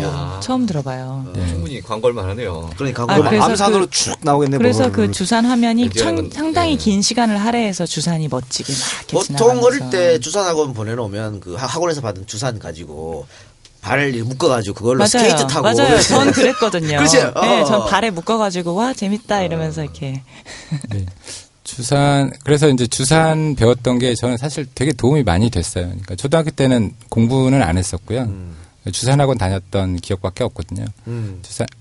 같이 놀았던 친구들도 주산학원 다녔던 친구들이고, 그리고 뭐 학교 공부는 안 했으니까요. 대회 나가서 뭐 상 받고, 그러니까 평소에 이제 뭐 외식 같은 거 잘 안 하는데 대회 나가면 거기 뭐 짜장면 사 먹고 뭐 이랬던 기억들, 그랬던 기억들이 되게 많이 남죠. 그리고 이 주산이 결국은 어떻게 컴퓨터 공부하는데 연결이 되나요? 저는 그러니까 이제 수학을 좋아하게 되고 네, 그런 거 되나요? 네. 어떤 수리 능력을 키우는데 되게 도움이 많이 됐던 것 같아요. 근데 중학교 때 이제 그전에는 공부를 안 하다가 중학교 한 2학년 정도부터 공부를 좀 해야겠다 이런 생각이 조금 들어서 공부를 조금 시작을 했고, 그때도 이제 수학을 잘 했었어요. 수학을 잘 했고, 근데 고등학교 가서 제가 이제 고등학교 1학년 때 전체 성차는 이렇게 좋지는 않았는데, 제 학교 대표로 어디 뭐 대회 나가고 그랬었거든요. 뭐 2학년 때 제가 이제 저는 문과였는데 제가 학교 대표로 수학 올림피아드 나가서 상도 받고. 아니 그 어릴 때부터 주산도 잘하고 수학도 잘했으면 이과로 가지 왜 문과로 가셨어요? 글쎄요. 왜 그랬을지 잘 모르겠어요. 이게 근데 이과머리하고 문과머리하고 다르거든요. 물론 둘 다 잘하시는 분도 계시지만 우리 저 오기영 후보 같으면 문과머리 같아. 제가 원래 이과였습니다. 해양학과 나오셨다고. 예, 이과했다가 그 고등학교 이과했다가 문과로 옮기면서 이걸 제가 그래서 김빈 우리 저기 플래시몹 할 때 네. 제가 말씀드렸죠. 저는 왼쪽 머리 쓰지 오른쪽 머리 못 쓴다고. 맞아요. 순서를 기억하시더라고요. 네. 그러면은 순서를 알려주면 기억하시고. 오기영 후보는 다 잘하는 걸로. 예. 좀 그래서 이제 대학교 가서 우연찮게 이제 컴퓨터를 접하게 됐고, 컴퓨터가 나랑 참 잘 맞는다 이런 생각이 좀 들었어요. 그래서 뭐 전공 공부보다는 이제 컴퓨터 공부를 훨씬 많이 했던 것 같고. 그런데 여기 저한테 온 자료가 보면 회계사가 되고 싶었다. 대학교 갈 때는. 네, 예. 그런데 왜 바꾼 겁니까 컴퓨터로? 그러니까 그 회계사도 사실은 문과에서 숫자를 다루는 과목이 이제 회계여서, 그래서 이제 회계사가 돼야겠다고 생각을 했고, 그래서 이제 서울대 경영학과를 가게 됐던 건데, 다른 학교들은 보통 이제 회계 과목을 1학년 1학기 때 처음 배우거든요. 근데 저희 때 이제 서울대 경영학과는 2학년 1학기 때 처음 배워요. 그러니까 1학년 들어가서는 회계 과목을 안 배웠고, 근데 이제 컴퓨터를 1학년 2학기 때 처음 빠진 거죠. 컴퓨터에 빠져버렸구나. 네, 그러니까 회계를 접하기 전에 컴퓨터에 빠진 거죠. 근데 이제 김병관 후보 같으면은 90년대 초반 학번이니까 이때만 해도 회계사가 엄청 인기 있을 때였어요. 회계사 하면 돈 막 그냥 막 벌고. 그렇죠, 예. 예. 변호사는 이제 살짝 내리막길로 접어들고 이럴 때였어. 그랬는데 이 회계사를 그냥 꿈을 버리고 그러면 바로 컴퓨터로 간 거예요. 그러니까 컴퓨터를 한참 공부하고 있을 때 이제 다른 친구들 회계사 공부하니까 저도 이제 회계사 공부를 해볼까 이런 생각을 하긴 했죠. 하긴 했었는데 그다지 매력을 느끼지는 못했어요. 그러면 이제 사회에 나와서 첫 회사에서 연봉이 1,000만 원이 안 됐네요. 960만 원. 네네. 이게 언제 몇 년도입니까? 그건 96년, 7년 뭐 이때죠. 그럼 당시 돈으로 해도 이렇게 많은 돈이 아니거든요. 1,000만 원이 안 되면 네네네. 연봉이. 근데 서울대 경영학과를 나온 사람이 이 돈을 받으면서 직장을 다닌다는 게 언뜻 이해가 안 가거든요. 더 좋은 직장이 많을 수가 그렇죠. 있는데. 이제 제 친구들은 이제 좋은 대학 나왔으니까 좋은 회사 많이 갔죠. 보통 제 친구들 연봉 많이 받는 사람들이 그때 이제 한 3천만 원, 3천 몇백만 원 이 정도 받았고, 뭐 좀 적어도 뭐 2천 초반 뭐 이 정도 했었으니까. 근데 저는 되게 재밌었어요. 그러니까 학교 다니면서 뭐 컴퓨터 공부를 하긴 했지만 학교 다니면서 했던 공부랑 실제로 이제 회사 다니면서 실무를 하면서 배우는 그 공부의 양이 되게 많이 다르더라고요. 실무하면서 배웠던 게 훨씬 많았던 것 같고. 그러니까 그렇게 해서 공부했던 게 너무 재밌어서 뭐 날 새가면서 이제 했어도 몸은 되게 힘들었지만 되게 재밌었거든요.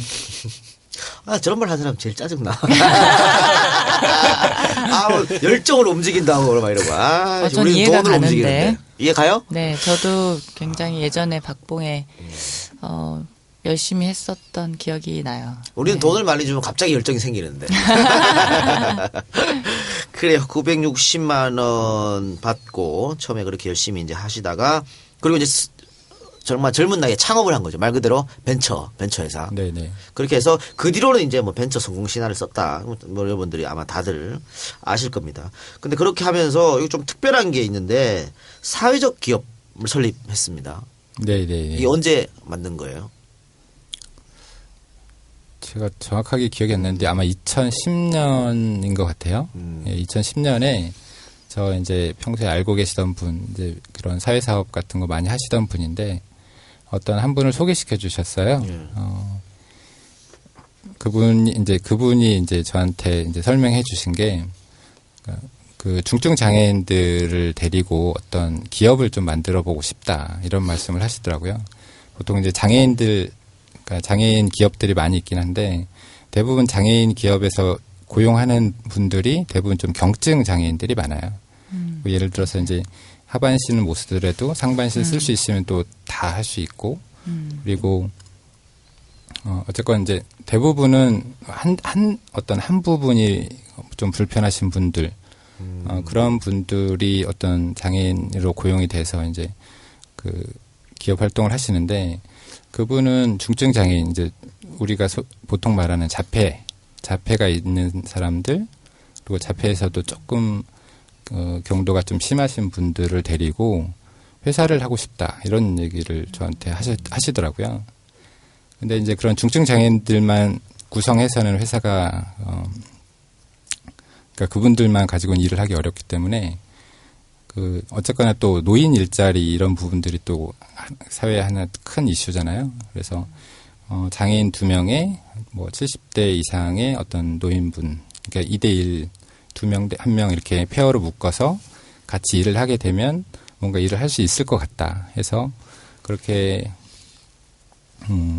해서 이제 일을 할 수 있는 어떤 회사를 만들어 봤으면 좋겠다 해서 딱 듣고 되게 예. 좋았어요. 그 말씀이. 그래서 이제 회사를 만들게 됐죠.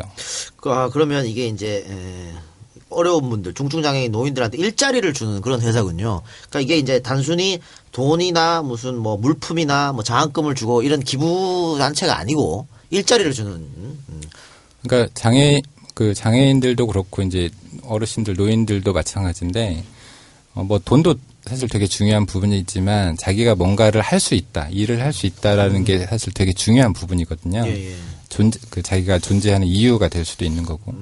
그래서 그런 부분들을 좀 채워줄 수 있는 뭐 기업들. 그럼 이 회사는 어쨌든 회사 존재 이유는 이윤 창출이지 않습니까? 네네. 어떻게 조금 되고 있습니까? 어떻습니까? 적자죠. 적자입니까? 네. 네. 지금 우리 안 가도 매달 적자입니다. 근데 이러한 시도들이 계속 유지가 되고 사실 이게 언젠가는 빛을 발할 때가 올 것 같아요. 제가 아는 그 주변의 분들도 사회적 기업을 많이 운영을 하시는데 예. 지금은 굉장히 그냥 버티는 수준인 거죠. 그런데 이러한 것들이 사람들이 이제 사회적 기업이 만드는 물품이나 그들이 제공하는 서비스에 돈을 더 주고라도 이용할 수 있는 날이 전 올 거라고 믿고. 기업 활동을 하는. 저는 그런 것 같아요. 이 성공한 기업가들이 이렇게 사회로부터 받은 걸 돌려주는 거 이게 굉장히 필요하다고 보거든요. 네, 외국에서는 그렇게 많은데 중요하죠. 우리는 그게 많이 부족한 것 같습니다. 예. 재벌들부터 시작해서 다들 이런 활동을 좀 했으면 하는 바람인데 네. 한 가지 김병관 후보한테 여쭙고 싶은 거 어쨌든 성공한 벤처 사업가잖아요. 네. 근데 성공한 벤처 사업가가 성공한 정치가가 된다는 보장은 없지 않습니까? 없죠. 네. 네. 저는 제가 이제 정치를 모르니까 뭐 이제 2달 조금 넘은 정치 새내기잖아요. 그래서 제 이제 그 메인 그 카피 중에 하나가 새 제품이거든요. 신제품. 예. 정치의 신제품이 나타나서 뭔가 정치를 좀 바꿔볼 수도 있지 않을까의 뭐 가능성에 베팅하는 거죠. 뭐 실패할 수도 있습니다. 근데 기업 활동이라는 게 사실 뭐 정치도 비슷하겠지만 매 순간마다 어떤 의사결정을 해야 되고 최선의 의사결정을 하기 위해서 이제 노력하고 그런 과정들이 결국 뭐 정치도 다르지 않다고 생각을 하거든요. 많은 사람들의 의견을 들어서 어떤 최적의 솔루션을 만들어내가는 과정이 기업 활동을 하는 거랑 많이 다르지 않다고는 생각을 해요. 그러니까 결국은 뭐 대화하고 타협하고 논쟁하고 그렇죠. 결론 내고 예, 하는 거지 예. 않습니까? 근데 지금까지 그 사업가로 살아온 김병관하고 몇 달 안 되지만 정치인으로서 특히 비대위원이 들어가서 대화하고 막 이렇게 논쟁하고 완전 달랐을 것 같은데. 네, 다르죠. 네. 어때 내가 잘할 수 있겠다. 만약 혹시 이제 국회의원이 되면 이거보다 더 심한 일이 일어날 수 있지 않습니까? 그러니까 기업이라는 거는 내가 예를 들어서 욕먹을 것 같으면 안 하면 될 수도 있거든요. 근데 이제 정치라는 거는 욕먹을 걸 알면서도 해야 될 수도 있고 답이 아닌 거라는 걸 알면서도 해야 될 경우들도 있고요. 그런 것들이 정치가 조금은 어떤 기업이나 사회 활동이랑 좀 다른 부분이지 않을까 이런 생각이 좀 비대위 활동하면서 많이 느꼈어요. 우리 저 김정우 후보가 너무 네. 오랫동안 말씀을 하셔서 네.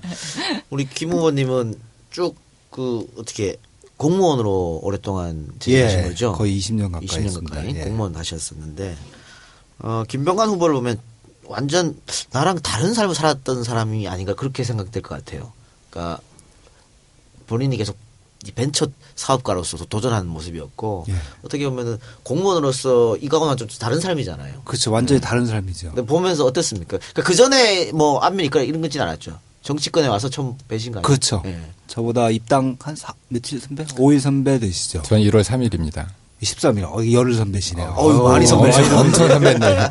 제가 올 72일째니까 82일째 되신 어, 거예요. 제가 1월 11일. 1월 10일 다 선배시군요. 보면서 어떤 생각이 들었어요? 우리 저 김 후보 쭉 보면서. 참 젊다는 생각이 우선 딱 들더라고요. 그러니까 무슨 행동이나 그거보다 생각이 젊다는 생각이 청년 비례로 가셔도 충분히 가능하죠. 상년비리 하긴 나이가 조금 그래요? 들어서 네. 나이 아우세요, 나이에. 청년비례 근데 3입니다. 지금 아까도 우리 김병관 후보도 말씀하셨지만 정치를 처음 해보시는 분인데 그 벤처 정신을 갖고 보시더라고요. 시각이 좀 다른 것 같아요. 그러니까 공무원으로서 생각 못했던 공무원은 사실 저도 우리 아내한테 지금 욕 먹고 있지만 요즘 공무원 인기인데 왜 공무원을 버리고 이 정치 이 판에 들어갔냐 이런 욕을 많이 먹고 있는데 공무원은 사실 순탄하게 이렇게 자기의 그렇죠. 길망하는 네. 어떤 이런 측면인데 그거하고는 아예 다른 소위 말하는 뭔가를 바꿔보고 막 변화시켜보고 그렇죠. 다른 시각에서 이걸 하나 보더라도 이쪽에서 저쪽에서 여러 군데에서 볼 수 네, 있는 그런 시각을 다방면에서. 다르죠. 가지고 그러니까 계시더라고요. 공무원은 사실은 창의력 이거하고 좀 관계가 좀 먼. 창의력은 멀죠. 그렇죠. 맨날 검은 양복에 뭐 하얀 와이셔츠에 그것만 입고 다니다가 그래서 김정우 후보가 김병관 후보를 보면서 이런 거는 조금 많이 배웠으면 하는 네. 그런 바람도 있습니다. 그리고 이제 김정우 후보에 대해서 조금 알아볼 텐데요. 저희도 매달 적장을 하기 때문에 좀 메꿔야 돼요. 광고를 듣고 와서. 예, 알겠습니다. 하도록 하겠습니다. 네, 광고 듣고 왔습니다. 정청래 의원 책 광고 들어주셨는데요. 컷오프 된 김에 책이라도 팔아야겠다. 이렇게 해서 저희한테 광고를 줬습니다. 예, 잘 들으셨을 때라고 생각되고 많이 책을 사주시기 바랍니다. 자, 그리고 정청래 의원 얘기 나왔으니까 정청래 의원이 사조직을 하나 조직했답니다.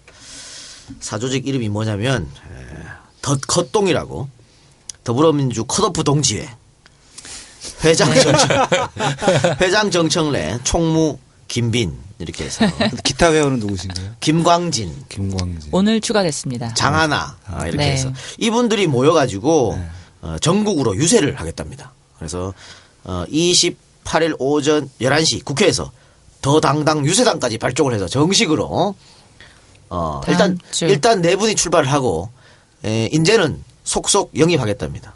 근데 네, 이제 영입에 방침이 있다는데요. 진짜 억울하게 졌는지 안 졌는지 그거를 심사를 해서 정말 진짜 억울하게 떨어진 사람만 모여가지고 전국으로 돌겠다고 하니까 우리 김빈 대표 좀 바빠지시겠네 더. 네, 그러게요. 안 그래도 바쁜데. 그러게 지금 말이에요. 근데 그걸 진짜 억울했는지 아닌지 누가 평가를 하시죠? 그 정무적으로 회장님. 판단한 거예요. 아, 정무적으로 판단하시는 게? 모든 건 정무적 정무적으로. 판단을 하고요. 회장님께서 그걸 왜 정무적으로. 묻냐 이러는 거죠. 그렇죠. 그걸 왜 물어? 정무적 그렇지. 판단인데. 벌써부터 지금 들어오고 싶다는 후보 있습니다. 누구 있어요?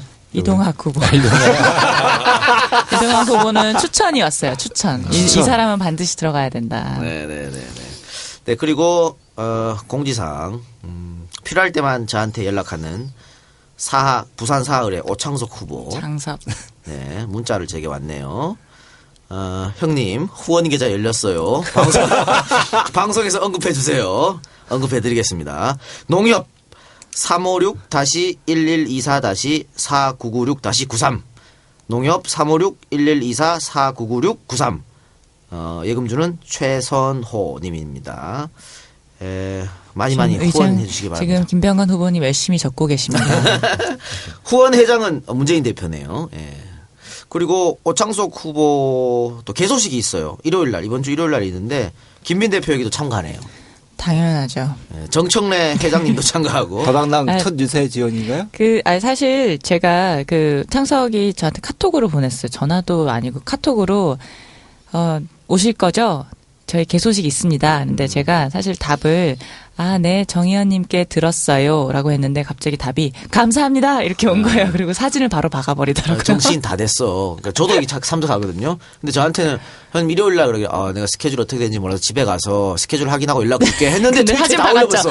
사진 박아가지고. 저도 사진 박아서 근데 사람들이 그 사진 안 박힌 물음표 낸 사람이 두 분 있던데? 한 분입니다. 한 분이신가요? 물음표 한 분인데. 두 분으로 늘었어요, 오늘. 그렇습니까? 네. 분이시죠?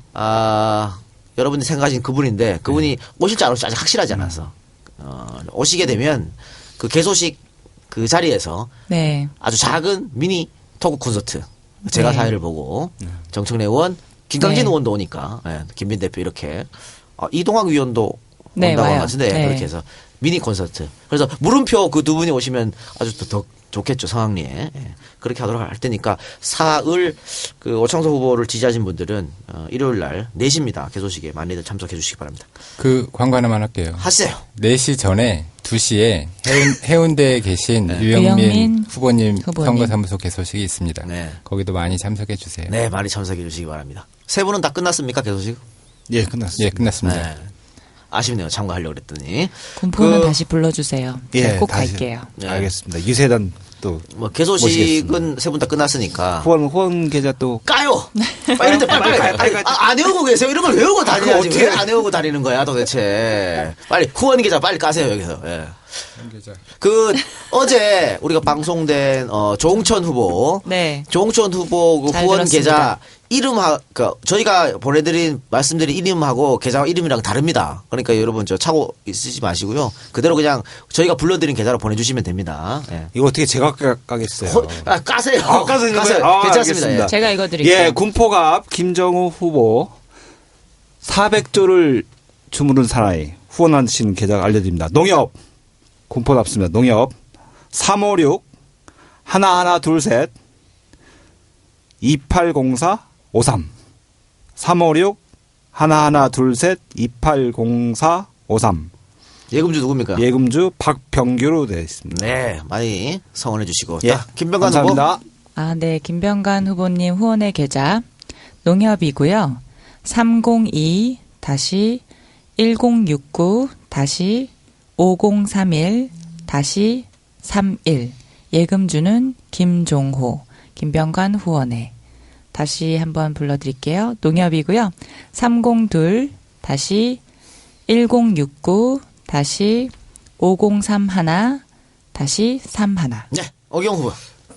역시 김빈 대표께서 읽어주시겠습니다. 농협이고요. 301-0188-9095-31 예금주는 오기형 후원회.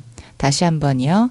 농협이고 301-0188-9095-31 감사합니다. 여러분들 지금 갑자기 후원 계좌 4개를 깠기 때문에 선택을 여러분 알아서 하시고 아니면 4분 다 하고 싶으시면요. 뭐 2,000원씩 4분 하면 8,000원이잖아. 네, 네. 그렇게 해주셔도 됩니다. 아주 약소한 금액도 이 4분은 아주 감사하게 받을 테니까 그렇게 해주시기 바랍니다. 참 훌륭한 방송이에요. 계좌 맞아요. 방송 중에 다 까고. 감사합니다. 네, 감사합니다. 정말 네. 독립운동하시네 우리 이 작가님. 그러니까 말이죠. 제가 처음부터 팬이었잖아요. 저랑 친해지면 컷오프 당하고 그래요. 어떤 분이 특친 어떤 분이 그렇게 올리시더라고요. 선거 되니까 지갑이 얇아져서 참 좋다고. 막 여러 사람을 후원해야 되니까. 네, 여러 사람을 후원해주시니까 그렇죠. 그런 분들이 계시더라고요. 자, 그런 분들이 전 진정한 네, 이신의 맞습니다. 네, 운동가라고 생각합니다. 네, 맞습니다. 네, 자 이제 김정우 후보에 대해서 조금 이야기를 해보도록 하겠습니다. 초중고를 다 강원도에서 나오셨습니다. 네, 예. 오지 중에도 오지. 예, 정말 말 그대로 산골 출신. 맞습니다. 예.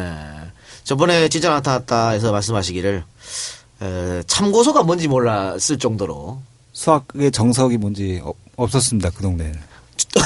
서점에 가도 없었어. 네. 공부를 안 하셨던 거 아니에요? 아니요. 공부를 하려고 했는데. 그 정도로 산골이었는데 그래도 고향에 대한 좋은 기억은 많이 있을 것 같아요. 예, 좋은 기억 많이 있습니다. 저 3월, 4월 이쯤 되면 얼음 타는 거 혹시 아세요? 얼음 타는 거. 얼음을 타는 거. 네. 썰매. 썰매 말고 예. 그 냇가에 밑에는 이제 물이 녹잖아요. 그럼 위에 얼음이 좀 남아 있죠. 네. 그 얼음이 흘러갑니다. 쭉. 유빙처럼 예, 이렇게 육체로 흘러가는 네. 그 위에 탑니다. 어머, 남극이에요? 예? 근데 그거 타고 있는데 반드시 얼음은 꺼지게 돼 있죠. 네, 네. 흘러가니까 물에 빠질 수밖에 없죠. 그럼 옷을 홀딱 다 젖거든요. 그럼 집에 가면 혼나잖아요. 네. 그러니까 오는 길에 볏짚 다 모아놓은 거 그거 다 태워서 말리고. 말리면서 뭐 이상한 것도 하나 뻐끔뻐끔하고. 원래 우리 시골 출신들이 담배 이런 거 일찍 배워. 그래요. 저는 담배는 안 했어요. 예. 고향이 그러면 정확하게 어떻게 되시는 거예요? 강원도 철원입니다. 철원. 갈마읍 지포리. 지포리가 왜 지포리냐? 땅이 질어서 지포리라고. 그런데 원래 어른 고향은 예. 충청도였잖아요. 어른 고향은 충청도 서천에 있습니다. 근데 강원도로 왜 가신 거예요, 어른께서? 어른께서 그 당시에 선거법 위반으로 해서 전국 지명수배를 당하셨어요. 그랬어요. 아니 뭐 선거에 맨날 떨어지시는 분이 뭘 또 선거법 위반하셨대? 그때는 이제 출마하신 건 아니고 아마 그 5.16 후에 네. 그에 좀 반대하시고 그러시면서 그랬던 것 같은데 그러면서 도망을 가셔서 도망가서 난 자식이 접니다. 아무도 못 찾는 오지로 도망을 가셨군요. 예, 철원으로. 맞습니다. 예. 그래 거기서 그러면 자리를 잡으신 거예요. 그렇죠. 계속? 거기서 정착을 이제 50년 하셨던 거죠. 그리고 이제 다시 새로운 곳에 정착을 하고 있습니다. 군포에. 철원이 아니고 다른 좋은 동네로 가셨으면 네. 빨리 당선이 되셨을 텐데 저희 아버지는 그러셨겠죠. 꼭 철원을 가셔가지고. 맞습니다. 왜 그렇게 고집을 하셨을까 근데 다 사실은 한 2번 정도 해보다가 안 되면 또 다른 곳으로 갈 수도 있잖아요. 그렇죠. 2번 정도 그 정도 하시면 뭐 되게 그 지역을 또 떠나시거나. 그렇죠. 원래 고향도 아니고. 네, 원래 고향도 아니시고 그러니까 떠나시거나 그러실 텐데 아버지 생각은 그러셨던 것 같아요. 그 당시는 떨어질 거 알고 민주화 투쟁을 한다. 선거를 한다는 생각은 안 하셨던 것 같고요. 투쟁. 우리의 당신 아들한테는 민주화된 사회를 좀 맛보게 해야 되는 것이 아니냐. 그런 생각을 하셨던 것 같습니다. 그럼 뭐 중고등학교 때는 그렇지만 조금 성장했을 때는 말릴 수도 있잖아요. 아버지 이제 그만하세요라든가. 말린다고 되시나요? 그러니까 아버지 미워해서 전 정치를 안 하려고 했지. 뭐 가정 형편 썩 좋지 않았겠습니다. 아버지께서 계속 선거에 떨어지셨으니까. 네. 그래서 본래 돈도 그렇게 많지는 않았지만 그래서 어머니께서 이제 사료장사 그것도 하다 또 안 되시기도 하고 그다음에 육개장 양개장 말고 양개는 이제 알을 키우는 거고요. 닭을 치는데 이제 고기용으로 치는 육개장도 하시고 그리고 화장품 가게도 하시고 그러시죠. 어머니께서 고생 많이 하셨네요. 지금도 고생하고 있습니다. 이번에 아들 때문에. 그래도 아들 선거운동 하시는 건 즐겁잖아요. 네. 좋아하십니다. 그 남편 복 없으면 자식 복도 없다고. 아이고. 아니 어머님은 강하셔가지고. 예, 어머니 강하시죠. 예, 아들 위해서 하실 때는 예. 더 즐거우실 겁니다. 그러니까 그러신 것 그러니까 같아요. 남편 운동보다 아들 운동을 더 열심히 하실 것 같아요. 예, 그죠? 네. 지금도 군포에서 열심히 하신 것 같은데 혹시 김정우 후보 이제 부모님을 거리에서 만나면 우리 여러분들 따뜻하게 악수도 좀 나눠주시고 응원한다고 좀 말씀 좀 전해주시기 바랍니다. 어쨌든 초중고를 이렇게 강원도에서 나오고 공부를 썩 잘했는 것 같습니다. 서울로 유학 가서 서울대학교 들어가셨네요. 네. 고등학교 마치고 거기서 서울대학교 들어갔습니다. 근데 서울대학교 붙고 나서 보통 시골에서 서울대학교를 붙으면 플랜카드 붙이고 붙이죠. 잔치지 잔치. 그다음에 말씀하신 대로 잔치하고 뭐 동문회에서 장학금도 주고 예. 저는 그거 하나도 못 받았습니다. 왜요? 아버지가 야당을 하신 로 아버지가 빨갱이셔서 네, 제가 빨갱이 아들이라는 이유로 아이고. 동네 분위기가 그래서 그리고 심지어는 강원도 출신들은 서울에 오게 되면 강원 학사라는 강원 기숙사가 학사 있어요. 네, 있죠, 있죠.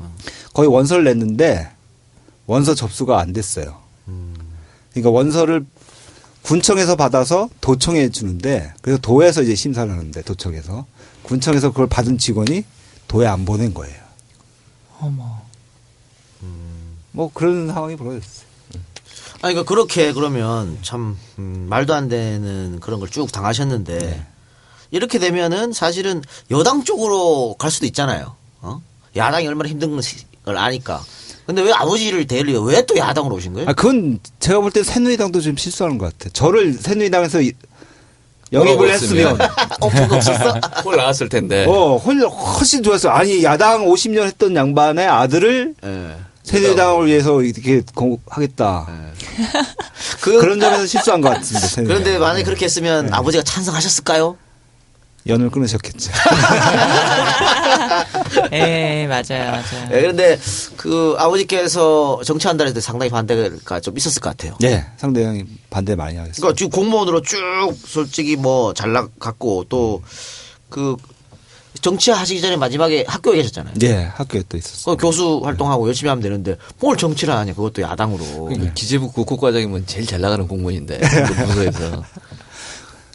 지금 말씀 주신 대로 제가 이제 선거 슬로건이랄까 저를 표현하는 게 400조를 주무른 사나이입니다. 그러니까 1년 예산 정확히 한 올해 같은 게 386조 되는데 그 예산을 짜던 사람이 갑자기 이제 가서 우리 어르신들 뵙고 무릎 꿇고 새벽에 항상 큰절하고 전 그러고 있는데 그런 걸 해야 된다는 걸 당신이 아셨는지 그런 걸 굉장히 반대를 많이 하셨습니다. 아버지께서. 어떻게 설득했습니까? 저는 우선 당을 좀 바꾸고 싶다 그런 말씀을 드렸어요. 아버지께. 아버지가 평생을 봉사해왔던 그 당을 좀 정책 대안을 제시하고 수권 정당으로 갈 수 있게 저의 전문성을 갖고 그런 정책 대안 정책 정당으로 거듭날 수 있도록 하는데 조금이나마 도움을 주고 싶다. 아니, 그런 말씀 국고과장이니까 네. 매년 예산 결산할 때마다 이상한 예산 빨리빨리 발견해내야 될 거 아니에요. 그러니까 숙제가 더 많죠, 가면은. 그렇죠. 그러니까 당을 바꾸고 싶다 말씀하셨는데 김병관 후보도 그런 말씀하신 것 같아요. 당을 바꾸고 싶다.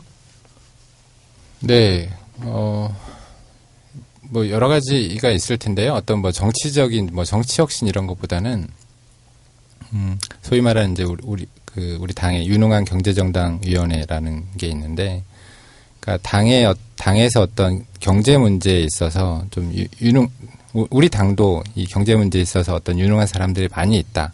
이런 거를 보여주는 게 되게 중요한 것 같아요.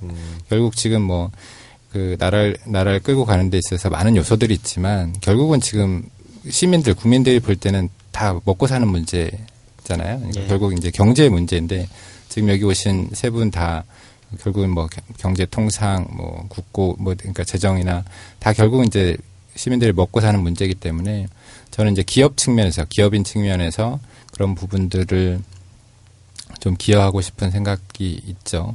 그리고 뭐 사실 이제 기업과 관련돼서는 특히나 이제 어떤 일자리, 고용이나 이런 부분들 그런 부분들도 좀 관련이 있고 그런 부분들이 좀 해결이 돼야 우리나라도 좀 더 잘 사는 나라가 되지 않을까. 네, 그런 측면에서 좀 일을 많이 하고 싶습니다. 네, 알겠습니다. 다시 김정우 후보 이야기로 돌아와서 하여튼 그렇게 하다 뭐 서울대 대학원 나오고 또 유학도 가시고 그랬었는데 행정고시를 쳐야겠다는 생각을 왜 하신 거예요? 기업은 저는 가고 싶다는 생각은 한 번도 안 해봤어요. 나랑 스타일이 안 맞아요? 그러니까 아버지께서 정치를 하셔서 그런지 하여간 퍼블릭 섹터에서 좀 일을 해야겠다는 생각은 하고 있어요. 빨갱이 아들로 살아서. 그거에 한을 좀 풀고 그렇지, 싶었는지 그렇지. 모르겠습니다. 네. 좀 빨갱이가 아니라는 걸 반증하고 싶었는지 모르죠. 아, 웃고 있지만 서글프다. 예, 그렇게 해서 이제 쭉 96년부터 이제 공무원 생활 시작합니다. 예, 맞습니다. 행정고시 합격하셔가지고 쭉 하셔가지고 보면 우리 또 김정호 후보를 전부 다 재정 전문가로 이야기를 합니다. 예. 그럼 계속 한 파트에서 근무하신 거예요? 기획재정부 전체가 이름이 벌써 재정이 들어가는 것입니다. 재정 전반을 하는 거죠. 재정이라는 게 이제 국고 관리하는 업무, 그러니까 나라 살림을 하는 업무가 있고, 그다음에 예산을 짜는 업무, 그리고 세금 또 어떻게 조달할 것이냐 하는 문제, 그리고 공공기관을 또 관리하는 업무까지 다양한 업무가 있습니다. 그런 업무를 대부분 다 거쳤습니다. 박근혜 대통령이 늘 주장하던 게 이제 정세 없는 복지 네. 가능하다 뭐 이렇게 얘기하고 있고 유승민 지금 그것 때문에 유승민 대표가 또 잘려나간 거죠. 그 말이 안 된다고 했다가 반기 들었다가 잘려나갔는데 김정우 후보는 그런 것보다 네. 지금 세금 거둔 세금이 잘 쓰고 있느냐 그게 더 중요하다 항상 이렇게 말씀하셨어요. 지금 막 낭비된 세금이 너무 많다. 그럼 예를 든 게 뭐 4대강 22조 낭비, 자원외교 40조 뭐 이렇게 낭비, 또 뭐 한국형전투기 사업 이런 것들 그러면서 국가 보조금이 한 1조 원 정도 늘 누수가 되고 있다. 이런 것만 제대로 잡아도 그럼 복지가 가능하다. 이런 말씀인가 어떻습니까? 예, 맞습니다. 그러니까 소위 말하는 저부담 저복지 저부담에서 이제 중복지 중부담으로 이제 가야 되는 것이 아니냐. 우리 당의 정책 방향도 이제 그 방향이고요. 근데 그러한 재원을 어떻게 확보하실 것인가의 문제인데 지금 소위 말하는 세금을 정상화하는 소위 말하는 MB 이전 수준으로 법인세 최고세율을 원상 회복한다든지 그런 방안도 있고요. 그리고 그거 전에 지금 현재 쓰고 있는 돈을 쥐어짜서 소위 말하는 낭비되는 요소를 많이 풀어야 된다. 줄여야 된다. 예. 그게 지금 말씀 주신 그런 부분입니다. 그거부터 하고 또 세금 분야 그 부분도 저희가 터치를 해야 된다. 이렇게 생각하고 있습니다. 어쨌든 그렇게 해서 이제 근데 그게 네. 뭐 김정우 후보가 들어간다고 해서 확 바뀌어지는 건 아닐 거 아니에요. 국회로 들어간다고 해서 한 사람의 힘으로 가능한 건 아닐 거 아닙니까?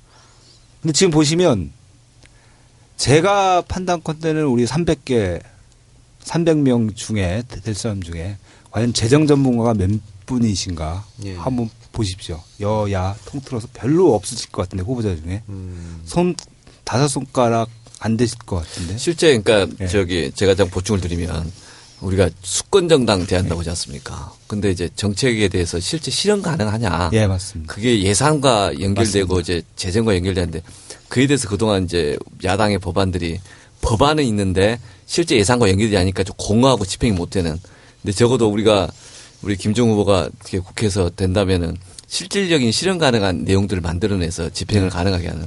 맞습니다. 그러니까 저는 그런 예. 의미에서는 역할을 할 거라고 봅니다. 그것도 예산도 지금 사실 나라 예산 그만 생각하는데 민간 투자 방법도 있고요. 지금 우리 당에서도 지난번 좀 발표를 했지만 국민연금이라든지 연기금을 활용하는 방안도 있고요.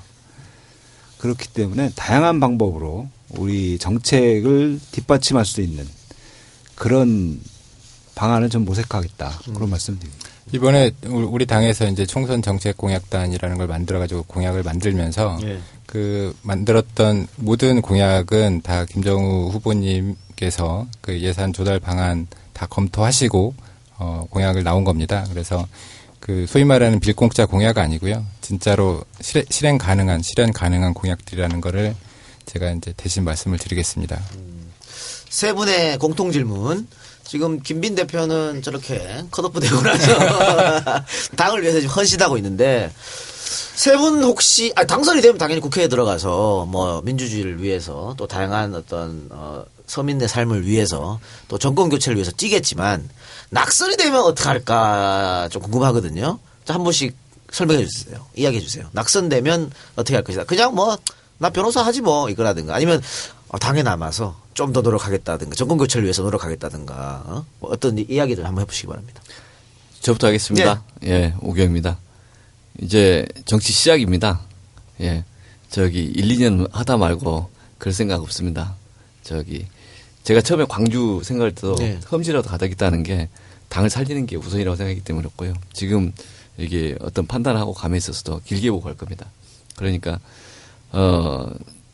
가장 중요한 건 정당이 이제 제대로 된 질서를 가지고 한번 수권을 할 수 있도록 준비하는 게 필요하다고 하는데 그걸 위해서 계속 모색할 겁니다. 첫 타자가 이렇게 말해가지고 나머지 두 사람 좀 부담스러울 것 같은데. 네, 김병관 후보. 이제 저는 뭐 조금 다른 측면에서 보면 벤처 기업을 하면서 실패할 거라고 생각하고 회사를 시작하지는 않거든요. 예. 저는 이번 이제 총선에 임하면서도 제가 낙선할 거라고 생각하면서 임해본 적은 한 번도 없고요. 뭐 당연히 당선이 될 거기 때문에 뭐 그런 고민 해본 적 없습니다. 좋아. 아우. 다 정답을 말씀해 주셔가지고 네. 저도 뭐 낙선될 건 생각 안 해봤는데요. 하여간 당선되든 낙선되든 안 되겠지만 저는 정치 컨설팅을 한번 해보고 싶어요. 선거 컨설팅. 의외네요. 예. 지금 제가 말은 이렇게 어눌하고 발언도 현찮고 그렇지만 이 필드에서는 지금 선거의 신이라고 예. 아버지의 피를 물려받았다고 그 트위터에서는 지금 그렇게 뜨고 있습니다. 아까 말씀드린 제 슬로건 400조를 주무는 사나이 이거부터 시작해서 노인정에서 어른들께 인사드리는 게 지금 트위터 한번 안 보셨죠 우리 작가님? 네, 못 봤습니다. 보십시오. 거기에 보면 진짜 어떤 분은 이렇게 말씀하시던데요. 김정우를 갖고가 우리 더벤져스 후보자들한테 한번 특강을 해야 된다. 그런 얘기. 악수하는 법도 다르다고. 네, 맞습니다. 보통 악수하고 정치인 악수는 다르다고 그러는데 그런 것도 다 아버지한테 물려받았습니까? 그런 것 같습니다. 네. 그런데 낙선한 사람 정치 컨설팅을 누가 받을까요? 아니요. 당선되고 하고. 아니 지금 내가 네? 낙선했을 때 어떻게 할까 물어봤어요. 당선되든 안 되든 한다 이거죠. 당선되든 안 되든. 자, 네. 우리 김민 대표. 김민 대표는 총선 끝나면 어떻게 할 겁니까? 총선 때까지 이렇게 열심히 당을 위해서 헌신한다 치고 총선이 끝났다. 제가 월요일이죠. 화요일이구나. 화요일 날 제가 부산에 있었거든요. 부산에서 내려온 김에 임 대표님 뵙고 가야 되겠다 하고서 이제 뵙고 왔어요. 그리고는 이제 택시를 타고 양산을 가는데 꽤 좀 먼 길이에요. 한 40분 정도 가는 길인데 이제 되게 씩씩하게 막 잘 있었잖아요. 근데 택시를 타고 점점 양산에 가까워져 오는데 왠지 시험 못 보고 이제 아빠한테 혼나러 가는 그런 기분인 거예요. 그래서 막 이제 눈물이 시험을 못 본 게 아니고 안 본 것 같아. 시험지를 잊어버렸어.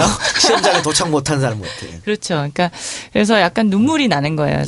나서 도착을 했는데 말을 해야 되는데 말을 못하고 막 울고 있는 거예요. 그래서 문을 딱 열어주시더니 이제 말씀을 하시는 게 이제 뭐 상처를 받았죠. 이렇게 말씀하시더라고요. 근데 그 다음에 바로 말씀이 그래도 사랑 많이 받았잖아요. 딱 이러시더라고요. 그러니까 더 눈물이 나는 거예요. 근데 이제 막 이렇게 저녁 때여가지고 같이 식사를 같이 하면서 하시는 말씀이 저도 제가 먼저 말씀드렸죠. 많이 아쉽다. 하고 싶은 것들이 많았는데 그리고 기여를 하고 싶었고 당당하게 이제 정말 100점 맞아가지고 오고 싶었는데 그게 못해서 좀 아쉽고 제가 어떻게든 당에 기여할 수 있는 부분을 잘 고려해 주셨으면 좋겠다. 그리고 잘 써달라 말씀을 드렸더니 이렇게 여러 가지 말씀하셨어요. 그리고 맨 마지막에 정치 아름답게 디자인하고 싶다 그랬죠? 앞으로 꼭 해냅시다. 딱 이렇게 말씀해 주시고 기회는 앞으로 많으니까요. 창창하니까 해보자 이렇게 말씀해 주셨어요. 언제까지라고는 말씀 안 하셨어요. 2017 대선까지 하겠네. 지금 이런 식으로. 알겠습니다. 더 뭐 노력해 주시고 기회가 있겠죠 뭐.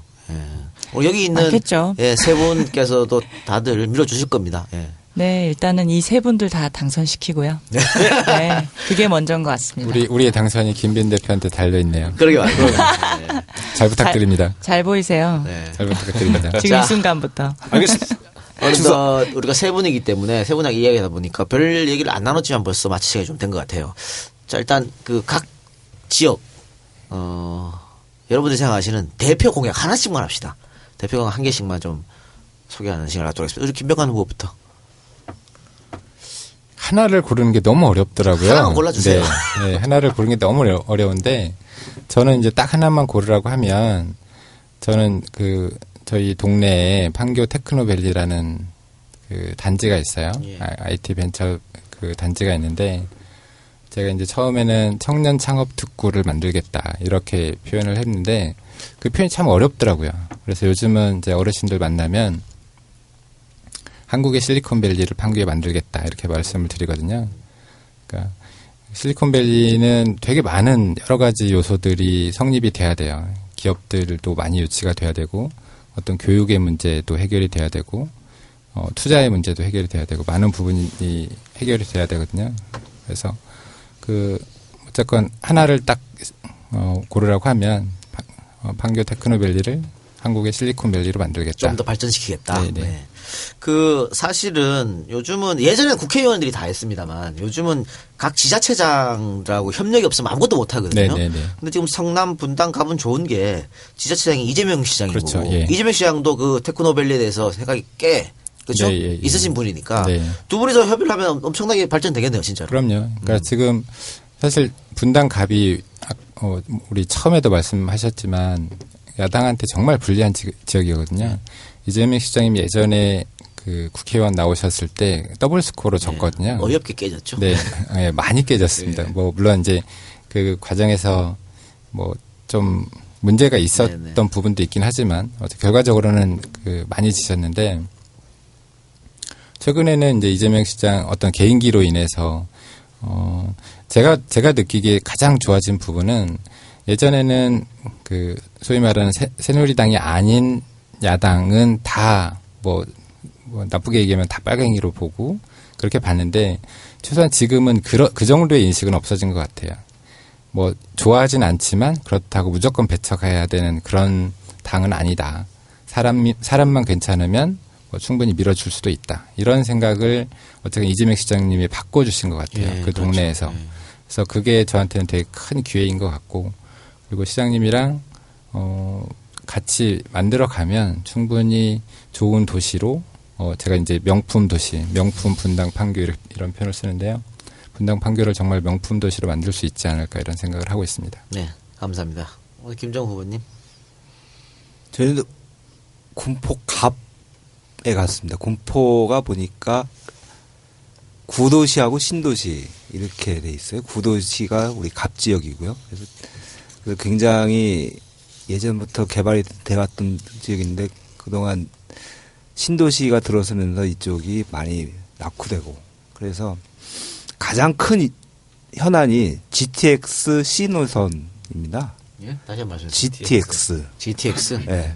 KTX 말고 GTX에서 우리 금정역부터 해가지고 강남 거쳐서 아니요 의정부까지 가는 그 노선입니다. 이게 남북을 서울을 관통하는 경기도 남북을 관통하는 이 C노선을 개통하는 게 가장 큰 현안입니다. 그래서 그것을 지금 예비 타당성 조사 중에 있는데 이제 예비 타당성 조사 1월 말에 이제 시작했습니다. 그걸 기획재정부에서 지금 하고 있거든요. 예. 기획재정부 제가 있던 곳인데 그 중에서 재정관리국이라는 곳에 했는데 제가 국고국에 있기 전에 바로 있던 데가 재정관리국입니다. 그래서 그것을 확실히 제가 개통시키겠다. 아직 인맥들이 거기 많이 있으니까. 그럼요. 그리고 이거는 좀 밝히기가 좀 조심스러운데 네. 제가 군포 갑 지역에 공천을 받고 나자마자 거기 계신 관계자분들하고 전화 통화를 했다. 그 정도까지만. 그 정도까지만. 알겠습니다. 예. 사실 더불어민주당이 총선에서 승리를 하기 위해서는 지난번 이겼던 데는 당연히 이겨야 되고 네. 신설 지역구라거나 네. 지난번 졌던 데 이겨야 되는 거 아니겠어요? 예, 맞습니다. 네, 그러니까 이제 굉장히 중요합니다. 군포갑이 예. 신설된 곳이니까. 그래서 군포갑, 김정우, 군포을, 이하경 전부 다 승리할 수 있도록. 예. 그렇죠? 저희는 그래서 갑을이 동반 당선되는 것이 가장 중요하다라는 판단하에 갑을 공동선대본부를 지금 구성할 계획입니다. 아 좋네요. 네. 예. 그래서 신설지역구 이기면 한석 가져오는 거지만 네. 저희가 이겨본 적이 없는 지역구를 이기면 2석이 되는 겁니다. 그렇게 되는 그렇습니다. 거예요. 예. 제가 꼭 이기겠습니다.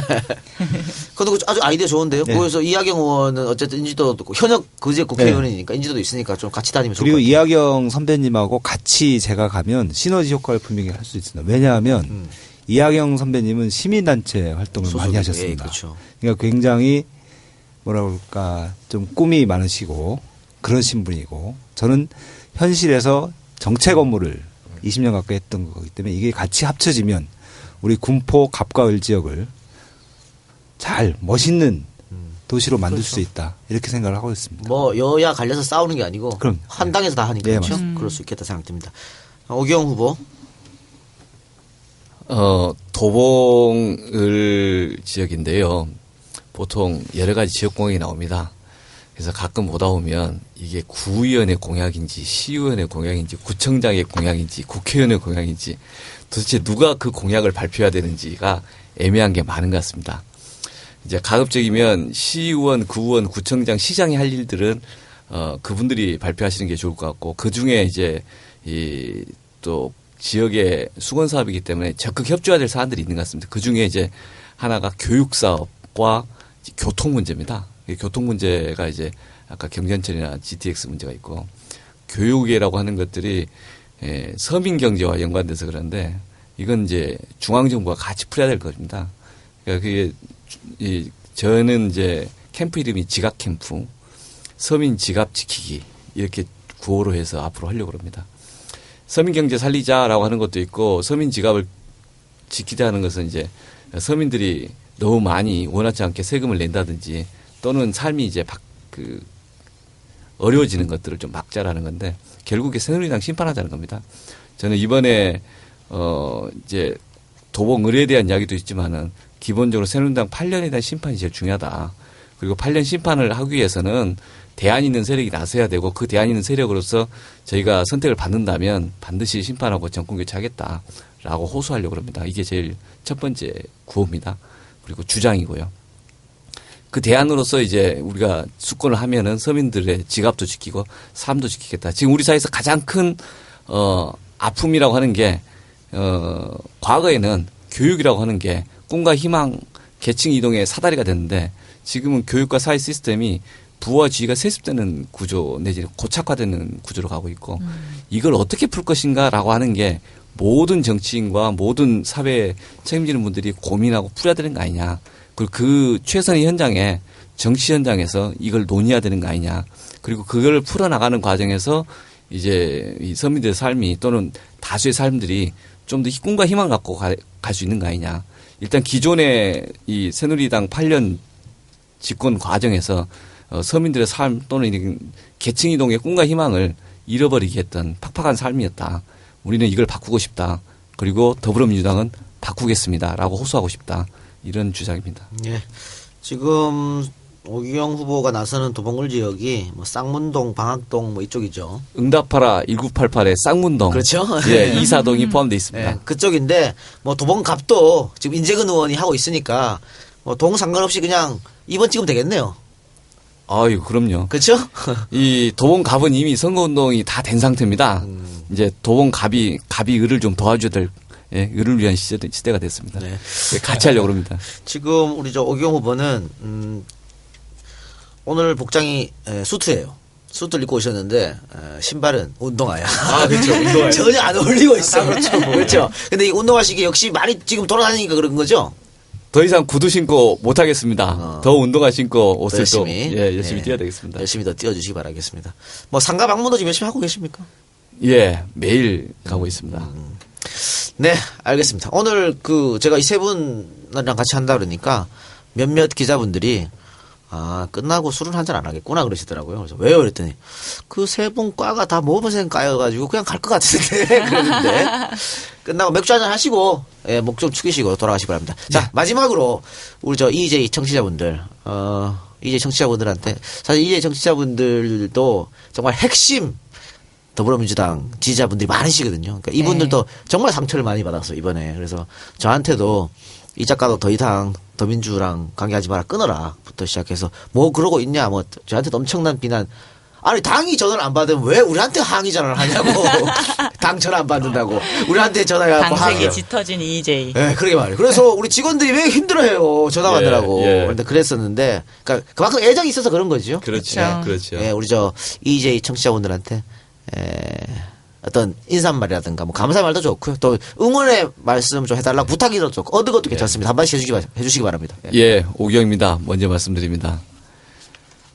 상황이 어려울수록 묵묵히 가는 분들의 힘이 모든 그 활동과 결정의 그 원동력인 것 같습니다. 그리고 실제 대다수의 분들이 묵묵히 하실 말씀도 많고 또 여러 가지 이 방향에 대한 이제 생각도 있으신데 지원해주고 계십니다. 그분들의 그런 말씀과 그 힘을 믿고 저희들도 절대 쓰러지지 않고 끝까지 가겠습니다. 많이 지켜봐 주십시오. 예, 고맙습니다. 네, 김영환 후보님. 그 우리 당을 지지해 주신 많은 분들이 이번 이제 경선 과정에서 그러니까 좀 상처를 많이 입으셨어요. 제가 이제 비대위에 있는 저도 사실은 이제 과정에서 마음이 많이 아팠고 상처를 많이 입었습니다, 사실. 왜 안 그렇겠습니까? 네. 근데 그래서 욕도 많이 먹었고요. 욕도 많이 먹었는데 어쨌거나 그 과정에서의 어떤 논란들이 있었지만 이제는 힘을 합쳐서 4.13 총선에서 승리하는 길만이 우리 당을 지키고 우리나라 민주주의를 지키고 특히나 내년에 있을 대선에서 승리할 수 있는 방안이라고 생각을 합니다. 그래서 언제든지 비판하고 비난하고 뭐 욕할 수도 있고 하지만 이번 4.13 총선에서는 꼭 승리할 수 있도록 국민들께서 시민들께서 좀 도움을 주셨으면 좋겠다 이런 말씀을 꼭 드리고 싶습니다. 김정우 후보님. 예. 우리 당을 사랑하시는 분들이 많이 힘드신 걸로 알고 있습니다. 근데 저희 아버지 말씀을 또 드려야겠는데요. 아버지께서 50년간 하시는 동안에 이렇게 힘든 상황이 또 있지 않았겠습니까? 네. 그럼에도 당을 지켜오셨습니다. 그런 분들이 제가 볼 땐 저희 아버지뿐만이 아니십니다. 이 방송을 듣고 계시는 여러 당원분들, 풀뿌리 당원들도 한번 출마도 못 해보시고 우리 당을 지켜보시고 앞으로도 지켜가실 분들이 굉장히 많으실 줄로 알고 있습니다. 지금 굉장히 힘듭니다. 이 선거 구도가 소위 말하는 삼자, 다자구도 되는 이 구도가 잘못하면 새누리당의 장기 집권을 막지 못하는 결과가 나올 수 있다는 그런 절박함을 우리가 좀 알아야 될 것 같습니다. 다 여러분도 아실 거고요. 그래서 조금만 더 우리 당을 좀 믿어주시고 우리 당에게 힘을 주시고 그러면 우리 당도 살고 우리 풀뿌리 당원도 살고 우리 국민도 제대로 살 수 있다 이렇게 생각합니다. 네, 알겠습니다. 또 많은 분들이 저희 EJ를 조금 비난하시는 게 너무 더불어민주당에 치우쳐진 거 아니냐 그렇게 해서 많이 비난하시는데요. 저번에 한번 정의당 후보들 모셨고요. 다시 한번 심상정 후보, 정진 후보 한번 모실 계획이 있습니다. 좀 기다려 주시고. 이해찬 후보한테 연락을 좀 드렸습니다. 한번 나와주시라고. 그런데 이해찬 후보가 조용한 선거를 하고 싶으시다고 하셔가지고, 네, 못 모셨습니다. 좀 아쉬운 점이 있고. 저희는 뭐 더불어민주당뿐만이 아니고요. 정의당, 국민의당은 좀 아닌 것 같고, 정의당과 더불어민주당. 어쨌든, 반새누리. 그래서 새누리 집권을 좀 막고 야권의 승리를 위한 방송입니다. 예, 좀 이해해 주시기 바랍니다. 더불어민주당 앞으로도 아마 후보들 계속 나오실 겁니다. 그래서 오늘 세 분 다 접전 지역이거든요. 앞으로도 또 꼭 접전 지역, 또 꼭 이겨야 하는 지역 이런 후보들 불러서 방송할 테니까 총선 전까지는 이렇게 방송을 하겠습니다. 또 총선이 끝나면 그때는 저희가 다시 예전처럼 멱사 방송으로 돌아갈 테니까 좀 이해해 주시기 바랍니다. 김민 대표도 한마디 하세요. 오랜만에 나왔는데. 예. 감사합니다. 이렇게 세 분 응원하는데 이렇게 함께하게 돼서 너무 영광이고 정말 감사드리고요.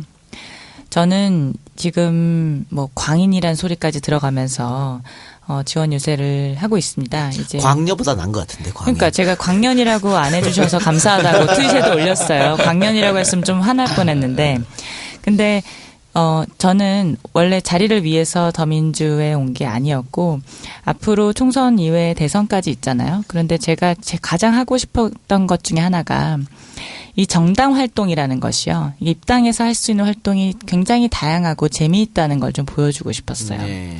앞으로도 앞으로 우리 이제 청년 지지자들이 흔들리지 않도록, 그러니까 우리 뿌리 지지자들은 흔들리지 않거든요. 근데 청년들은 사실 사회 환경 속에서도 흔들리고 자기의 미래가 불투명한 것에서도 흔들리는데 정당 활동에서도 흔들린다면 저희 더불어민주당에도 좋지 않을 것 같습니다. 그래서 앞으로 저는 청년 지지층들이 결집하고 단결해서 이들이 뿌리를 깊이 내릴 수 있는 다양한 정당 활동 그리고 재미있는 정당 활동을 만들고 싶고 앞으로 저희 정삼촌이랑 그리고 김강진 의원, 장하나 의원님이랑 같이 지역을 다니면서 우리 더불어민주당의 지지층들이 이제 흔들리지 않고 표를 정말 다 몰아줄 수 있도록 그래서 우리가 수권 정당이 되어야 대선까지 힘을 받는 거니까요. 반드시 그것이 이루어질 수 있도록 마지막까지 최선을 다하고 지지자분들께 은혜를 갚는 기회로 이제 삼고 싶습니다. 네, 고맙습니다. 감사합니다. 네, 그리고 다음 주 화요일에는요. 아유, 저희가 하여튼 일주일에 한 번 하는 방송인데 요즘 데일리 방송 같아. 일주일에 한 3개씩 올리고 있는데 다음 주 화요일입니다. 화요일 8시 반. 원래 EJ 녹음일이 아닙니다만은 또 특별하게 8시 반에 녹음하겠습니다. 진성준 후보 강서을에서 열심히 뛰고 있습니다. 이 지역 새누리 강세 지역입니다. 현 의원도 새누리당 의원이고요. 진성준 의원 또 양천갑 이쪽도 새누리 강세 지역입니다. 아마 양천갑도 더불어민주당이 한 번도 못한 지역일 거예요. 이 목동 이쪽에 있어가지고. 제가 학창 시절을 보낸 지역입니다. 아, 그렇습니까? 예. 여기 이제 황희 후보. 네. 황희 후보는, 아마 노무현 대통령 시절 청와대에 계신 분입니다. 본인이 친노라고 말해요. 예. 그러니까 이분, 두 분 모시고, 진행하도록 하겠으니까, 여러분들, 진성준, 황희 좋아하시는 분들은 안가로 다음 주 화요일 29일 8시 반까지 오시면 되겠습니다. 네, 2시간 동안 들어주신 여러분들 대단히 감사하고 자, 3분 꼭 당선되셔서 우리 당선 축하 파티 자리를 안가에서 갖는 걸로 하겠습니다. 네, 고맙습니다. 네, 네, 고맙습니다. 네, 수고하셨습니다. 감사합니다. 네, 감사합니다. 감사합니다.